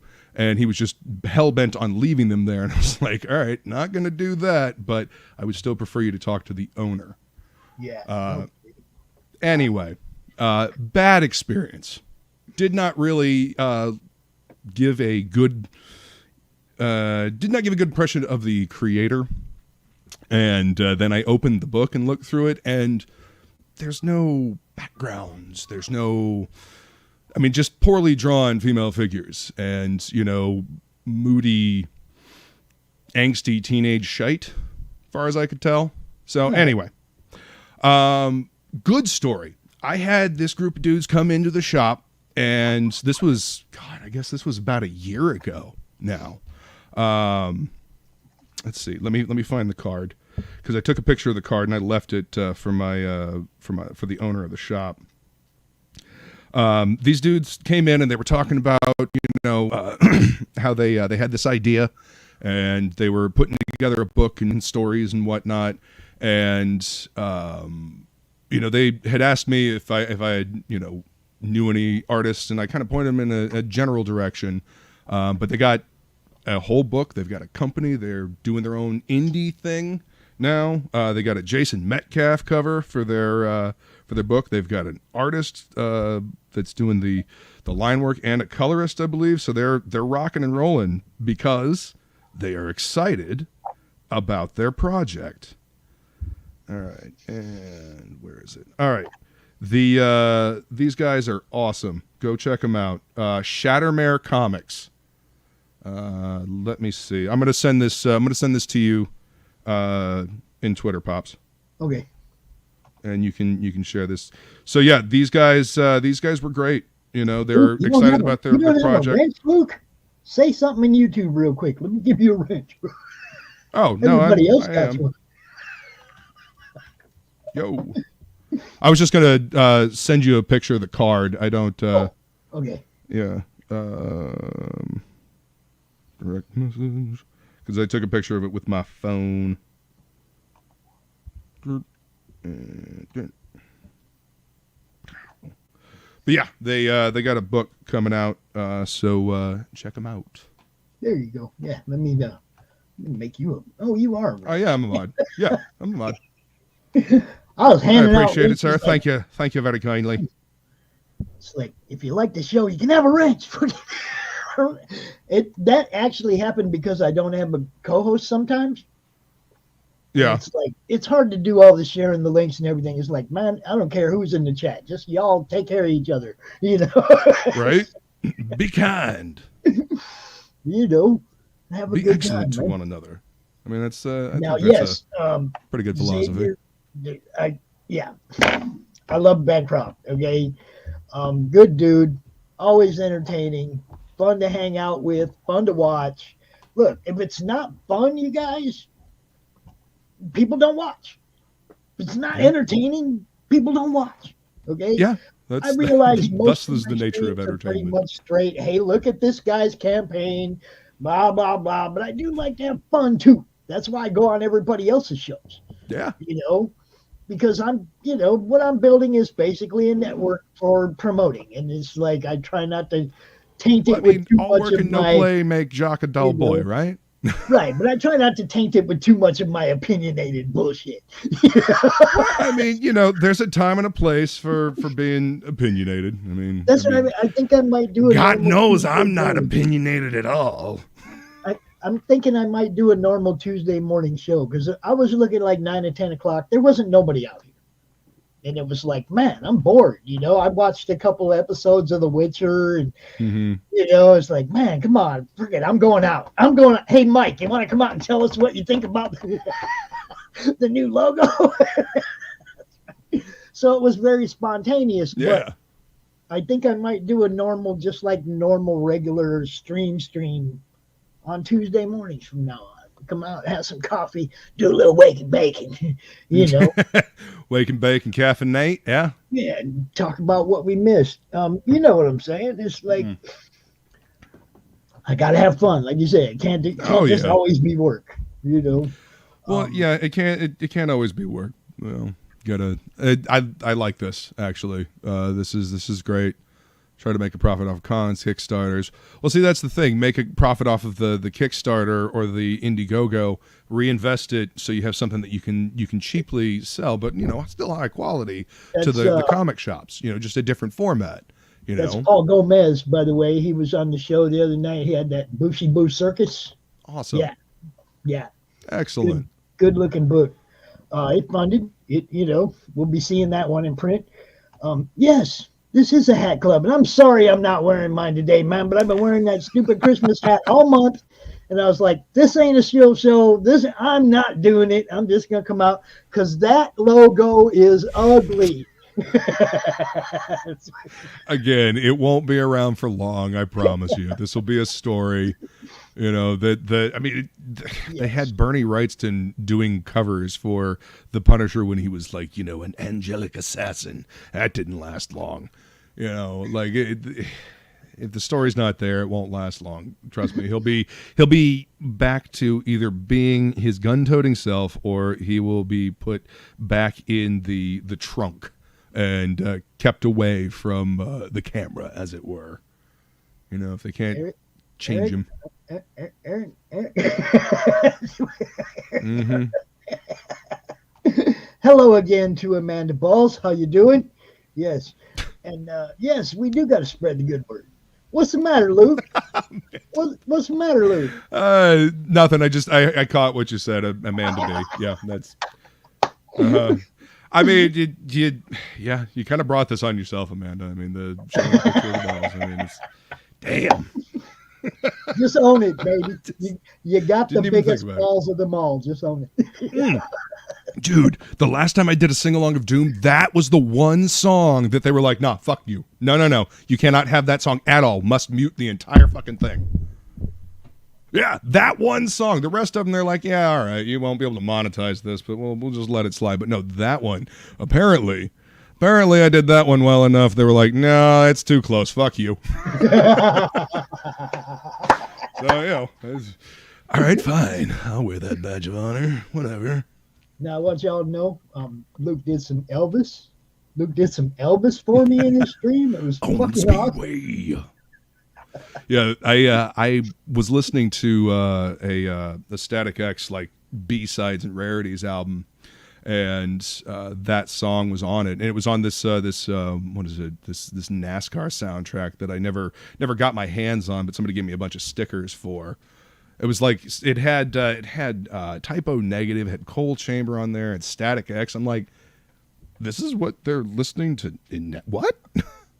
Like Buck Cherry, all kinds of really good hard rock and stuff like that. But anyway, I've come to find out this song that I've been singing for years is actually an Elvis song that I heard on the radio one day. I'm like, the fuck? Okay, cool. Xavier, look, there's times when I'm not a fan of EBS either, okay? I've gone out and said things that he might not have cared for, and we've talked about it, and it's like it's not that big a deal. To me personally, I know that these guys are, man, you just watch his draw streams, he's putting in the work, he's drawing the stuff, I hate waiting too, okay? I have my Salamandroid PVC figure and just want to know if I'm going to have to wait to get my Cyberfrog PVC figure until I get my Wrecked Planet book. Because Sal's awful lonely in the studio back there, I'm just saying. I'm just saying. To me, it's not negativity, because it's like we all come out here and we say what's on our mind. Constructive criticism should always be welcome. If you're doing something to intentionally tear somebody down and be negative and, and be an asshole, and when you're being an asshole. Like that's not welcome, but constructive criticism should always be welcome. Like, you may not like what you hear, but sometimes you got to hear it. Like it may help you create a better product, and that's really what we all want, right? We want to create good stories. We all want to become better artists, become better writers, better whatever it is we do. We want to become better at it, right? Yes. You can't do that if you can't take criticism. That's fact. I mean, I had to have quite a few people when I started doing this get up in my inbox and say, "Yo, man, there's some things that aren't going to help your success that you're doing, and you might want to consider." Okay. Now, some of those things were good things, and some of those things weren't. Okay. Well, yeah. Brian Polito, he told me straight up. He goes, "Hey, man, the best thing you can do is bitch in private and praise in public." Yes, okay? I agree with that 100%. Okay, now see, and it took me a while to figure out that I can't just come out here and slam everything and everybody all the time. No, because that comes across as negative, and nobody wants to hear that all the time. Yeah, so I had to change a little bit about how I approached what I was doing. Mm-hmm. It doesn't mean my opinions are any different. It just doesn't mean I don't voice them all. Well, I mean, Not everybody needs to know every thought inside your head, Twitter. Yes. Anyway, yeah. Like you trust me, you're not all that interesting. Neither am I. I'm not trying to be. Right? I am trying to get people interested in people's books, though. Exactly. That's You what's know what I interesting. mean? The stories. It's the whole reason why we tell stories. Because Yeah. we as humans generally are fucking boring. And yeah, there you go. And in most cases it is. Look, I went out there a few weeks ago and I said Good to some see shit you, about Xavier. Kings, about I think they need to promote people more. I blah blah blah blah blah. I went out and said some shit, got a little bit of attention, but Ethan and I ended up having a conversation a little bit, you know. Yeah. Then Good. Bancroft, I got to go out on Bancroft and I got to be more clear and people could see me. It's Right. not lost in textlation. Right. There's a Okay. lot to there's a lot that gets lost when it's just purely text based. I mean, Yes. you know, people Okay. will infer different meanings when you don't, Always. you know, necessarily mean something. And Always. you know, sarcasm is just DOA oftentimes unless you make it blatantly obvious. Yeah. You know, on And you know, but the good thing about it is I've seen them promote all of them promoting all kinds of people since then. good. All of them, you know. See, and it's like Again, that's all I was constructive trying to do. criticism, you know. I wasn't cheap shotting anybody. I was like, you guys have a huge platform. Please look out for the little, shine a little light down here on the little guys. And I wasn't talking about me. I was talking about Jason. I was talking about you. I was talking about you guys that create. I'm not one of those guys. Okay. Well, dude, Pops, you did what you normally do. You promoted, and you got the attention of some of the bigger guys to say, "Hey, Yeah. take a look." And that's you know? all I was trying to do. You And know? again, constructive criticism, you know, and you know, a rising tide lifts all boats. You know, the better we all do, the better that, you know, the industry wide, the better that the more that there are good comics that people are excited to read, the more there will be a market for good comics. This whole there's only enough for so blah blah blah, fuck off. I don't vibe with that mentality. You look at previews, you look at all the different varied stuff that's all over at Kickstarter and Indiegogo. Did you see You know? the first 17 pages? You can see the first 17 pages. Well, there And you it go. looked good. It looked good. Well, see, and this is what Epic. happens when an artist is allowed to take time. And again, we got to wait for it. And it's a bigger book, a prestige format. It's a different type of thing. We're Yes. used to a monthly drip feed of story, you know, and the companies are used to a monthly drip feed of money. So are the stores, you know. So I I mean, looked it's at it. the market that we've designed. It's what's been built. We've got to find a way to pivot. Shadowhawk says, I tried really hard not to look. I looked at it right away. God damn it. I was like, man, I got to see it. Because I've watched so many of those draw streams.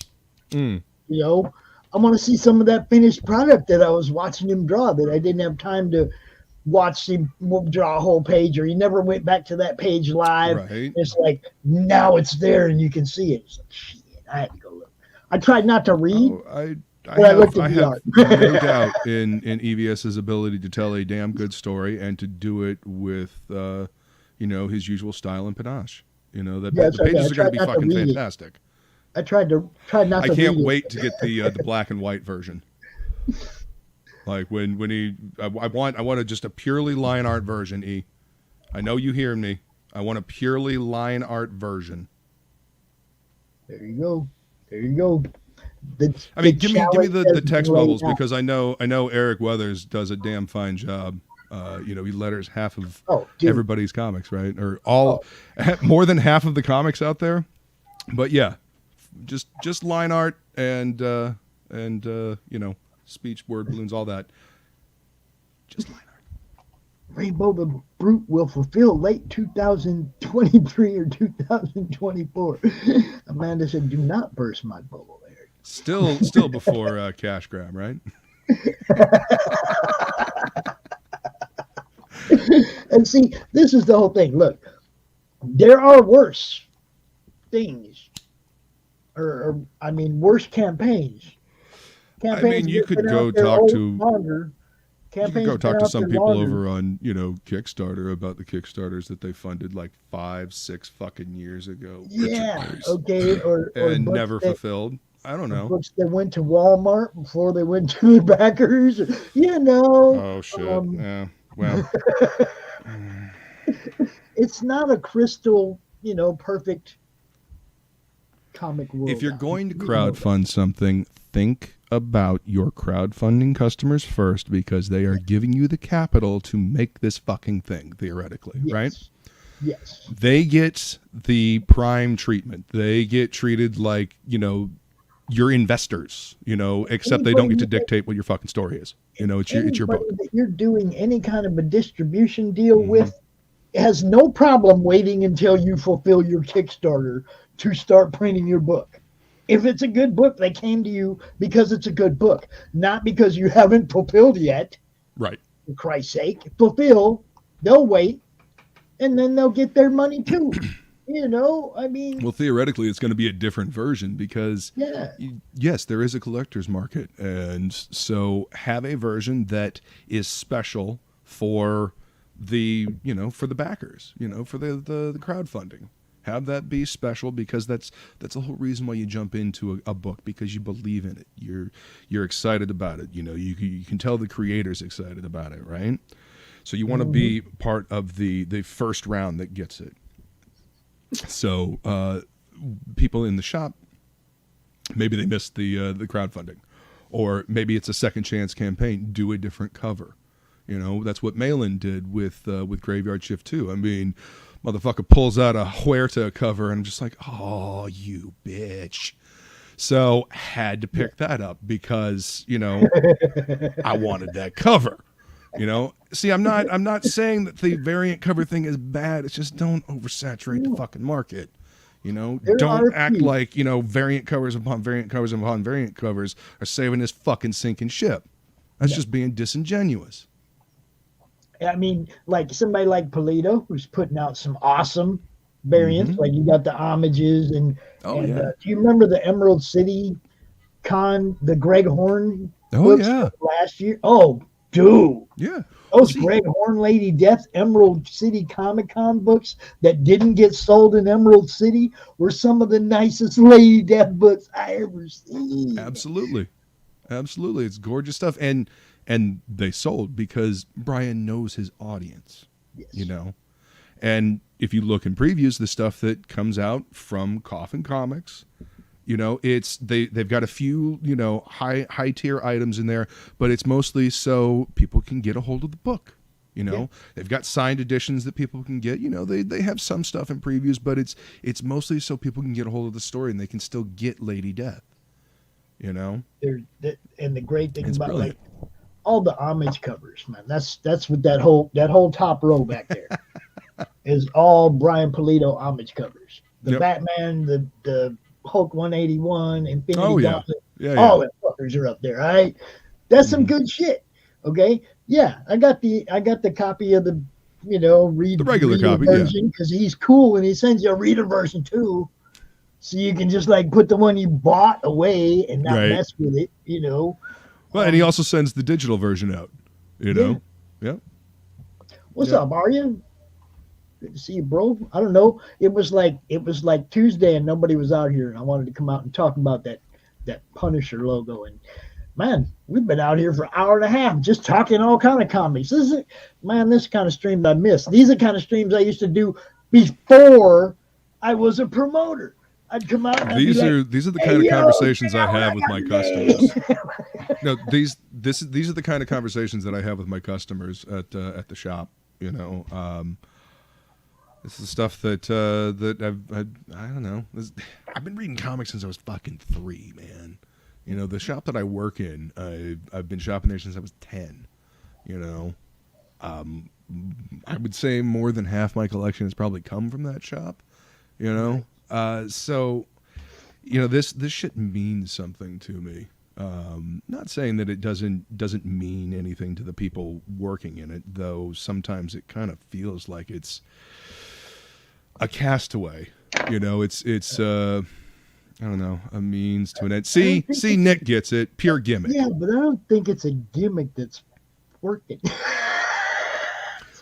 Well, no. If they were planning to drive people to go, stock up on old Punisher merch, then yeah.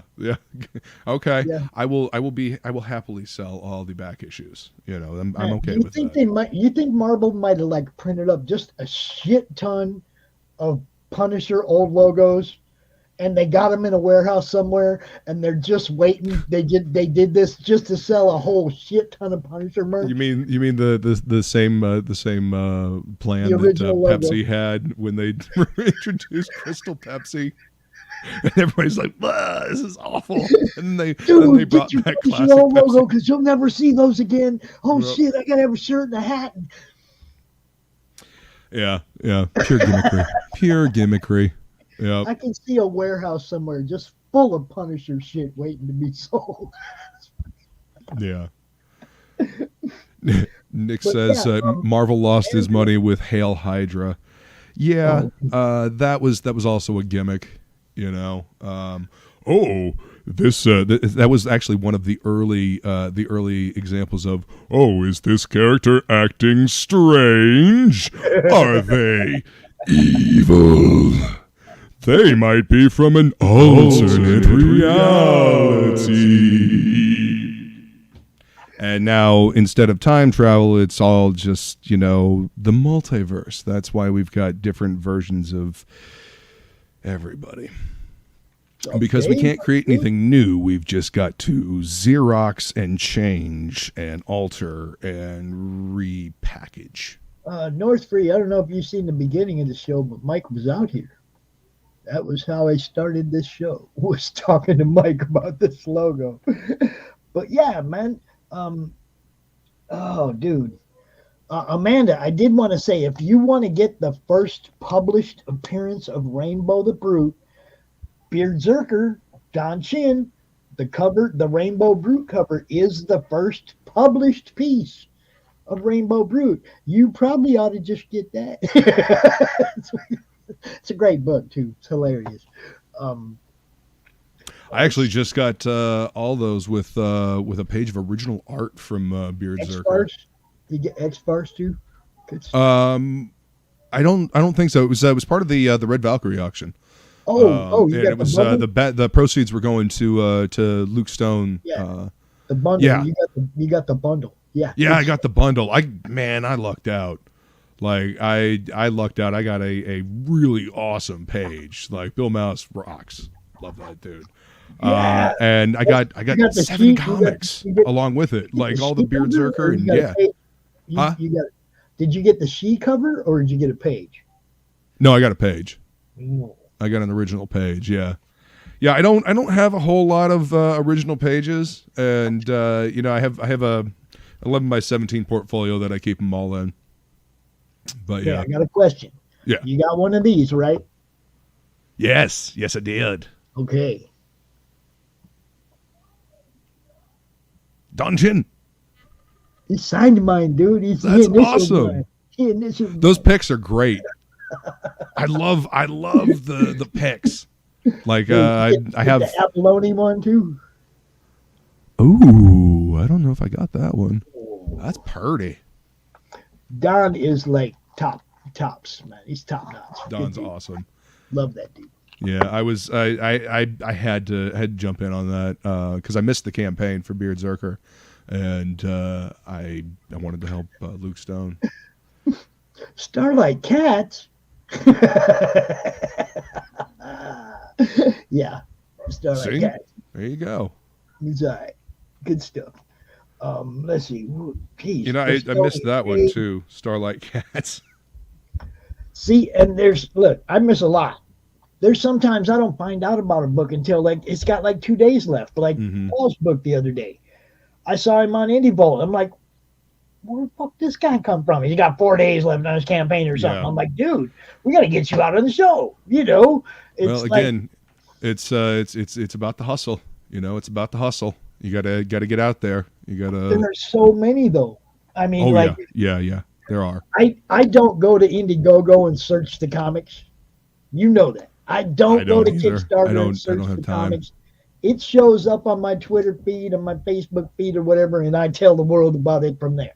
You know, but I don't have time to go looking for it. I see enough already that shows up in front of me without having to go look for anything.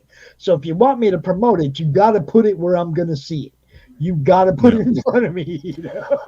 Okay, yeah. So it's a matter of finding those view streams. You know, the streams that you're looking at. You know, Facebook, Twitter. But I mean, you've kind of set up a way for people to contact you with the Madness Network, man. You know? I want all the all the YouTubers. Yeah. Everybody, you know, all the creatives, everybody to know where they can find each other. That's pretty much what the madness is. Mm-hmm. You know, I promote everybody's shows. I promote everybody's books. It's just a hub of information, man. It's See, if we can get like a place that shops can order from, which is very close with cgnow.net.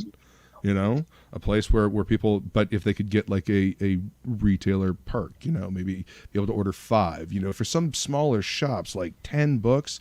Yeah, they may sell eventually, but that's a lot of books to sell at once. I mean, and I don't know what the printing cost versus, you know, what needs to be made. I'm not familiar with that intimately. What I'm saying is that for some smaller shops, like we don't even sell fucking 5 copies of Thor. You know, don't even all those books are on cgnow.net too. Mm-hmm.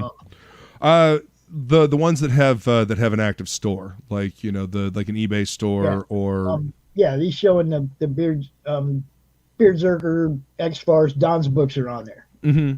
So, you know, I mean, well, those are Indiegogo. Those are the Indiegogo links. Right. Yeah. Yeah, from what I understand, in order to be on the cgnow.net, you have to have an active web store where they can just buy and you ship directly out. Kind of like EVS has his eBay store. Bancroft has a store for the Lucent on there now. You know, so each one has a place where you can go buy that specific book immediately. Yeah, that was one of the criteria for being on the website, as far as I understand it. That, and I think you have to have been marketed to Comicsgate. You know. Okay. I mean, CG now. Yeah. I mean, wouldn't want to put somebody under the CG banner that does not want to be there. I think that is probably the logic behind it.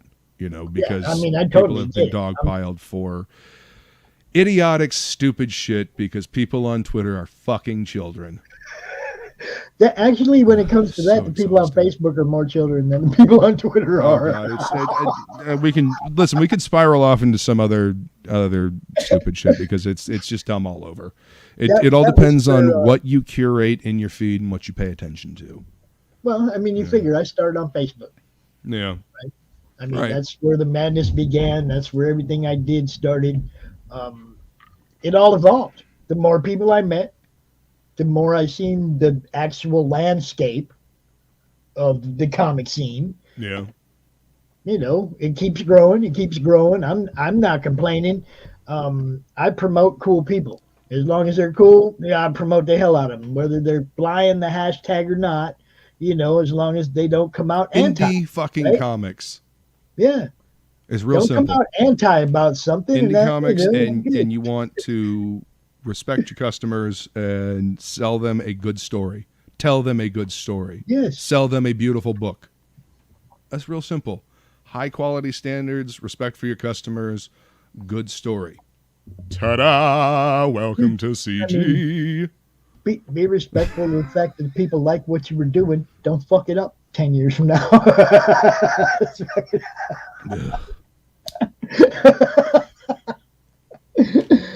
Look, I love my comics. I love, I love my heroes. Comics, man. Theoretically, I mean, why else would you get into? Why else would you do something like this if you didn't love comics? Yeah, well, I mean, I love my heroes, though. I mean, I love the concept of heroic people. You don't have to have superpowers. Batman. Okay? Well, I love the concept of heroic people. Okay? The Punisher took heroics to the extreme. Okay? we ain't asking the judge. We just gonna go deal with this shit, right? Because we know it's Yes. bad, we know it's evil, and we're gonna fix it. Well, Sometimes, it's you again, just gotta Punisher always fix it. vetted who he was going after, and I feel like they always made a point in well-written, Punisher stories to make it known that he, these people are bad for this reason. I have vetted them. That's why he had Micro, keep track of things, 'cause, like Dexter.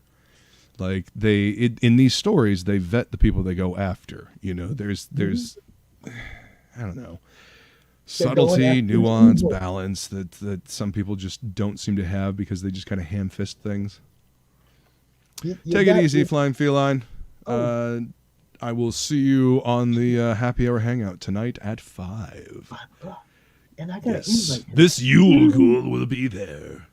that. I will And see- don't miss it, otherwise you'll be sorry. Oh, Oh, Shadow Hawk got his alternative package. I want mine.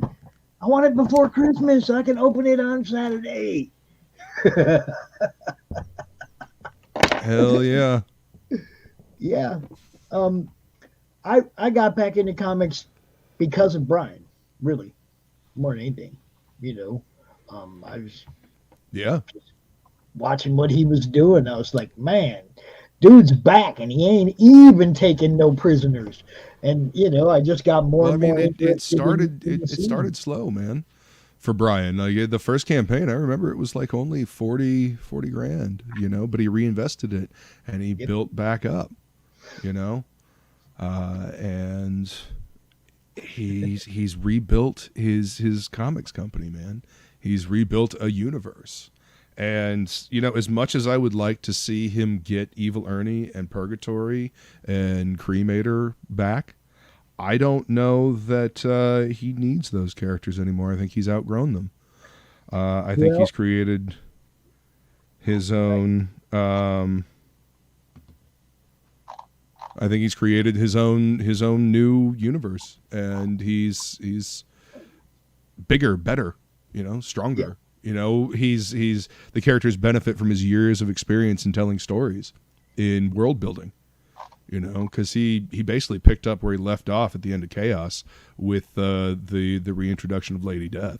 He ignored all the shit that was published by everybody else, for the most part, from what I remember, and just started afresh. Started telling the story again and just rebuilt a universe around her. See, and this is what I'm talking about. That the final part of this here, CG helped Bristolian Dave reinvigorate his love for comics and also find other cool non-CG indie comics who aren't assholes. Okay, I get it, right? Yeah. Brian was the guy who did that for me, and then coming out here and doing this is how I found CG. Right. And of course, I was one of them people in the beginning that was told, "Oh, don't mess with those bad people. Oh, bad people, bad." And I was like, The it's funny like, fucking thing is that like I'm just following comic people, talking to comic people, not paying any fucking attention, and by the time I realized there was a CG, and just like, oh, I okay, guess whatever. yeah. I mean, I've been. Fuck, I've For me, been I was- here a long time. Now, you motherfuckers came here. I don't know. I always been here. I don't know what you're talking about.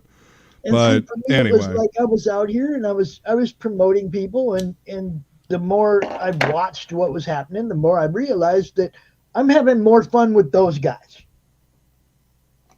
Okay, and for me, it's all about fun. I don't care what it is, a relationship, whatever it is. It's about fun. It quits being fun, I'm out. Well, Okay, yeah. and that's been my. I mean, life. this is entertainment theoretically, Okay, right? yeah. It's got to be. We fun. we are entertaining people with the stories we're telling. We're not. But I mean, for me, it's a life philosophy. I got to Yeah. have fun or I'm out. Okay, it Yeah. quits being fun, I'm gone. Right. So I realized I was having more fun over there. And so one day I was like, okay, I guess just like you, I guess this is where I belong. These are my people. Sorry, not sorry. Look, I don't. You know, like I said, the comic shop that I work in it was started by a woman back in 1983. Okay, started out as a used bookstore. No, 1986. Sorry, excuse me, 1986. Started out as a used bookstore. She added comics. Yes, but Brian started on Kickstarter. Like that's where he built his audience. That's where the people pick up the big tiers. He tried an Indiegogo, he did an Indiegogo catch-up campaign. Just go to the Coppin store and buy your Coppin stuff. You don't Again, have to, store. You don't have to buy Kickstarter. Just wait another month and buy it off his store. Mm-hmm. Yep, that's why they have the store. They've got sales all the time. And and vault stuff, and he'll pop up with something that's just rare as fuck every now and then, and go, "Hey, you can get one of these right now." I mean, and you could even get stuff like challenge coins and other things like that, man. You definitely just go check out the store. I know Kickstarter is kind of a obtrusive ox to navigate. I don't know. It's kind of a weird analogy, but it's very obstinate in its user interface, and it's not user friendly at all. And I also don't like that Kickstarter does not take the money out immediately. I like that Indiegogo will take the money out and hold it for the person, because then I'm not surprised 3 months down the road when suddenly this is taken out. And see, and that right there, it's like you don't have to be CG, just be cool. Just be cool. Like, I don't know. Oh, that's what I was leading to. Comic shop that I've worked in, growing up and going to that shop, I saw every kind of person, always. Every kind of person. And I've got every kind of customer. You know why? Because we just sell comics. We're a bookstore. We like our customers. We just want to talk books, Story is one of those things that as people has intrinsically brought us together. Storyteller is like one of the oldest professions. Like we tell stories to remember our history. That's why old stories get erased. I'm gonna do a little history is not remembered. I got to do this too. I got to throw a little shout out to Hooligan, a little shout out to Brandy, and the rest of the fucking Coffin crew that makes that shit work. Because, dude, they're awesome. Dude, that's a hell of a team, y'all. That's the thing, that's man. A team that makes that happen. Okay, built that family around him. Like he and Francesca, they built that around, and look how they've reinvested. Look, and this is what excitement and love for your product does. They took loving what you do. Look at Brian Polito. This is what loving what you do is. They took more than one of their fans, and they donned them with the name ambassador to Coffin. You got Bob Cronister, Troy Hudson, Josh Grimsley. These guys are all so big of being Coffin fans that they're also family, and they're fans. They're not people who work for Brian. Right. They're part of that freaking family. It's like that kind of when you're taking that good of care of your fans are going to be there for life. Well, this is how you cultivate an audience. I mean, I don't know. Like, again, old school DIY as fuck mentality. That's Polito, Yeah. I also want to give a shout out to, Jimmy Palmiotti. Jimmy Palmiotti is another one that was an early adopter of crowdfunding. He and Amanda now have Paper Films. So if you're looking for their stuff, go check out paperfilms.com. They've got some great stuff. Ooh, look at that birdie. Making this for you. Oh, yeah. That is. That's gorgeous. Is that John Boy Myers? Yes. I knew it. Check the number. Check the number on that. Hang on. 13? Of 13. 13 of 13. You know what? 13 is my lucky number. Dude, do you think Brian loves me? You think Brian loves Pops? Because I didn't pay for that, bro. That's awesome. I didn't pay for that. Brian's awesome. I love Brian. Look, he came out to CromCon 1 when nobody. He was just somebody that he was in my group, right? We had like Yeah. 400 or 500 people in the group. He was part of the group. He was one of the founding members of the Madness. That's awesome. Because I left a different group and started my own. Right. And Brian was one of the first people to join the group. You know, That's awesome. he was at the first CromCon. I've promoted everything he's done from day one. Brian doesn't need my promotion. I'm very small time compared to the audience that he commands. Doesn't matter. You know? Yeah, doesn't But matter. if I can turn one person on to Lady Death that didn't know about Lady Death, that's all I'm trying to do for everybody else too, right? Yeah. Yeah. I mean, my mission being in the comic shop is to turn people on to good stories. If I don't have good stories to turn people on to, the fuck am I supposed to do? I'll turn them on to old shit. Yeah. I'll make them read the good stuff. I'll make them read the stuff that I grew up on. Like This one right here, look. yeah. I see some of the metal covers that there's 150 of, 250 of, going for over $100. I'm like, this one. I mean, I'm never gonna sell this. That's gonna be my son's, and then his sons, and that's never going anywhere. But I'd love to know what people are willing to pay for something. What would you do for a Lady Death comic? I mean, you never know. For the right fucking price. So that's the a thing house, is, though, a car, your if I firstborn, sold and your that- son. I don't want the last two things, but If I sold that, I would have to take every dime I made from it and invest it in other cool Lady Death stuff. yeah, but I mean that's man, nah. That one's hard though. I 13 of couldn't. 13, bro. That's I know. I mean, No. again, I couldn't do that because 13 is, like I said, apparently my lucky number. But just a gift like that, that's cool. I mean, that's something you hold on to, I don't know. That's just me. But dude, yeah, I'd never give it away. I'd never. no, I know. And he knows it. I'll go out every now and then. I'll see people talking about the price of Lady Death books, and I'll be like, I wonder, but it ain't. I mean, yeah, it's always curious. You guys know I'm a broke ass, and I talk about being a broke ass all the time, and I still do. I got 6,000 other books I'd get rid of before that one. Oh yes, you also you know what you would slice off as you need to in order to That would be actually I very- still need to go through my collection and purge a bunch of shit, but It's Yep. well, see, now I'm thinking like as the future unfolds, I Yeah. might at some point get to the point where I'm setting up a Madness Comic Network table at cons right. where I can start doing some retailing of you Mhm. guys' books. People send me some books. I go to the con and put all you guys' books on my table. It's There like you go. CG Now Live. Right. There you go.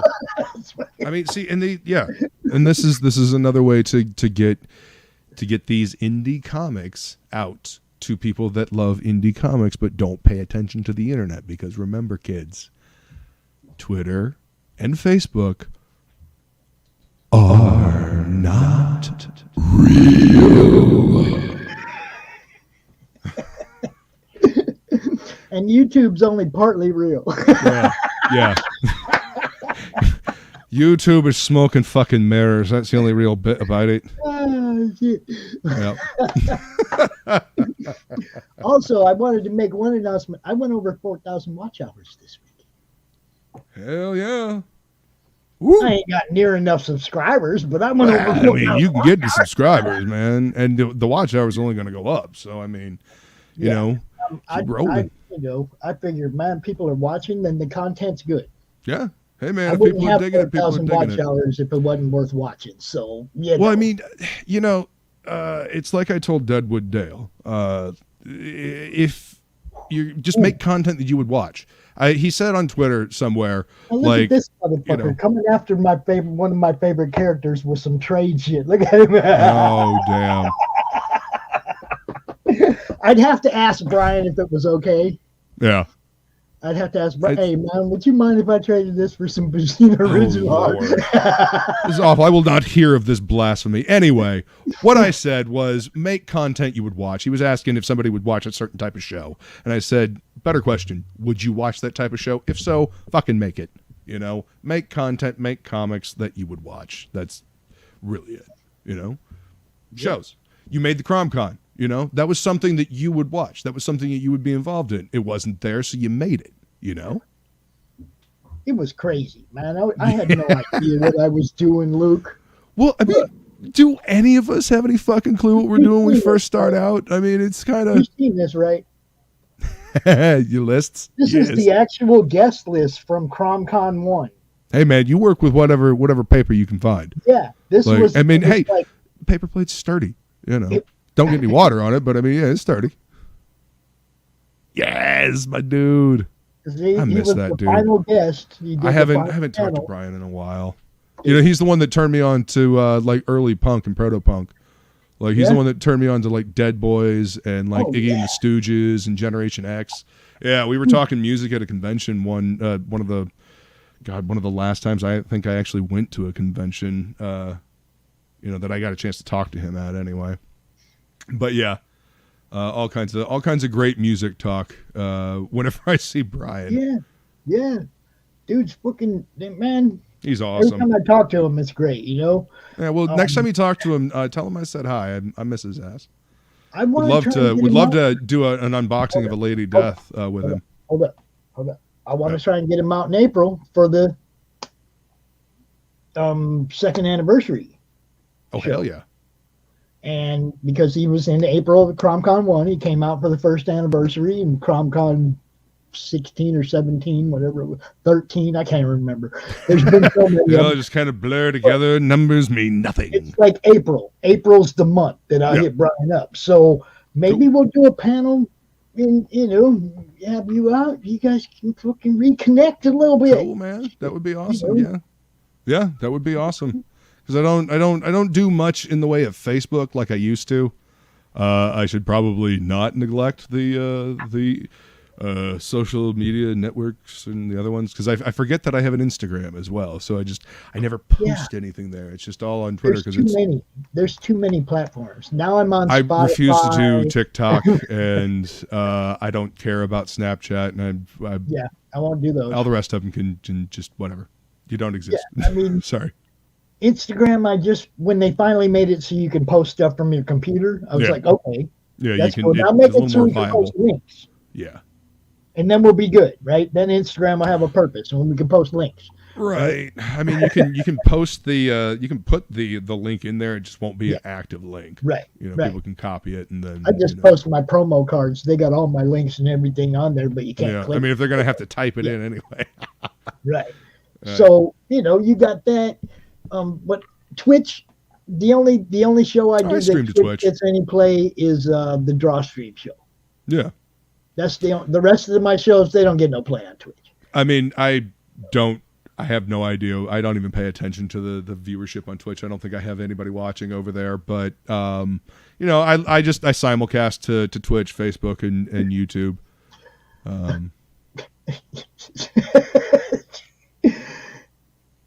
Look, Silver Surfer original art would be fucking pretty goddamn awesome.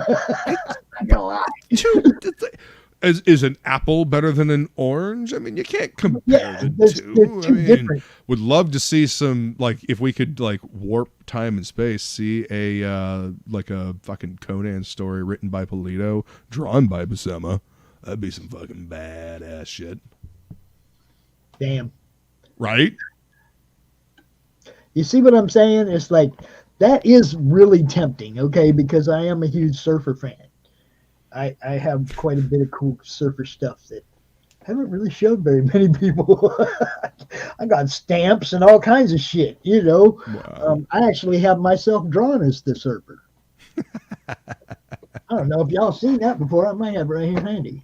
I don't know if y'all seen that before, but yes, I have been drawn as the surfer. That's pretty fucking crazy, man. Huh? That's pretty awesome. That kind of reminds me of the old the Joe Jesco surfer piece. You know the one I'm talking about? Yeah. That's Russell Oldham did that. Ha! That's awesome. And That's great. yeah, he sent me a couple prints of it. I was blown away. He sent me the original, the surfer, and then Right. one with my head on there. I was like, all right. Yes. But yeah, I'm a huge fan. So that's definitely that would make me think. That would make me think. I don't know, Yeah. but it would make me think. Yeah, I had to talk to Brian and be like, dude, surfer original art, bro. Damn. Oh shit.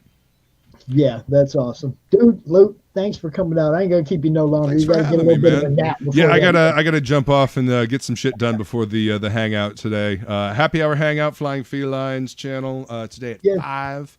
And You I will gonna come be hang there. out, Pops? Yeah, she sent me the link. I will be there. Excellent. Then I And will see I you there, actually sir.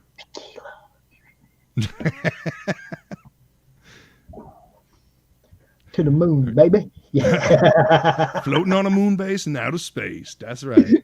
But, Thank you yeah, guys thanks so having much me. for watching. This is probably one of the most watched shows I've had in quite a while. So appreciate Wicked. y'all. Hell I yeah. think Tuesday Thanks for morning is coming going out, to be guys. a wake and bake with 9:15 Pops, p.m. Yeah, this was fun, man. 9:15 p.m. on Jason's channel, Yeah. Unhinged Entertainment on YouTube. Topic list tonight. And I will be sharing all that stuff out. You Appreciate guys you, know. Pops. You keep an eye on what Pops is doing, and you know what everybody else is doing too. You rock, Pops. All right, you, Luke. man. It's always great talking to you, man. I'll see you in a couple hours, bro. Absolutely, man. Later. All right. And in the spirit of this show that had no commercials and no ads, we're going to go out that way too. Okay? We're not going to talk about anything other than just Madness merch. Y'all know you can get those hats. You can get those hats right there. Mrs. Good Stuff knows. She likes hers. F Danny. What's up? Y'all know. Wow. Y'all know what's up. Wow. Yeah, I think Tuesdays at maybe 11 a.m., 10, 11 a.m., something. I'll work something out for real, but I'll start doing this weekly. And you guys come hang out if you want. There's no doubt. No doubt. Good show. And remember, the Punisher logo is ugly. God, Marvel, quit fucking around with our shit. Thank you. Thank you very much. Y'all have a good day. Peace.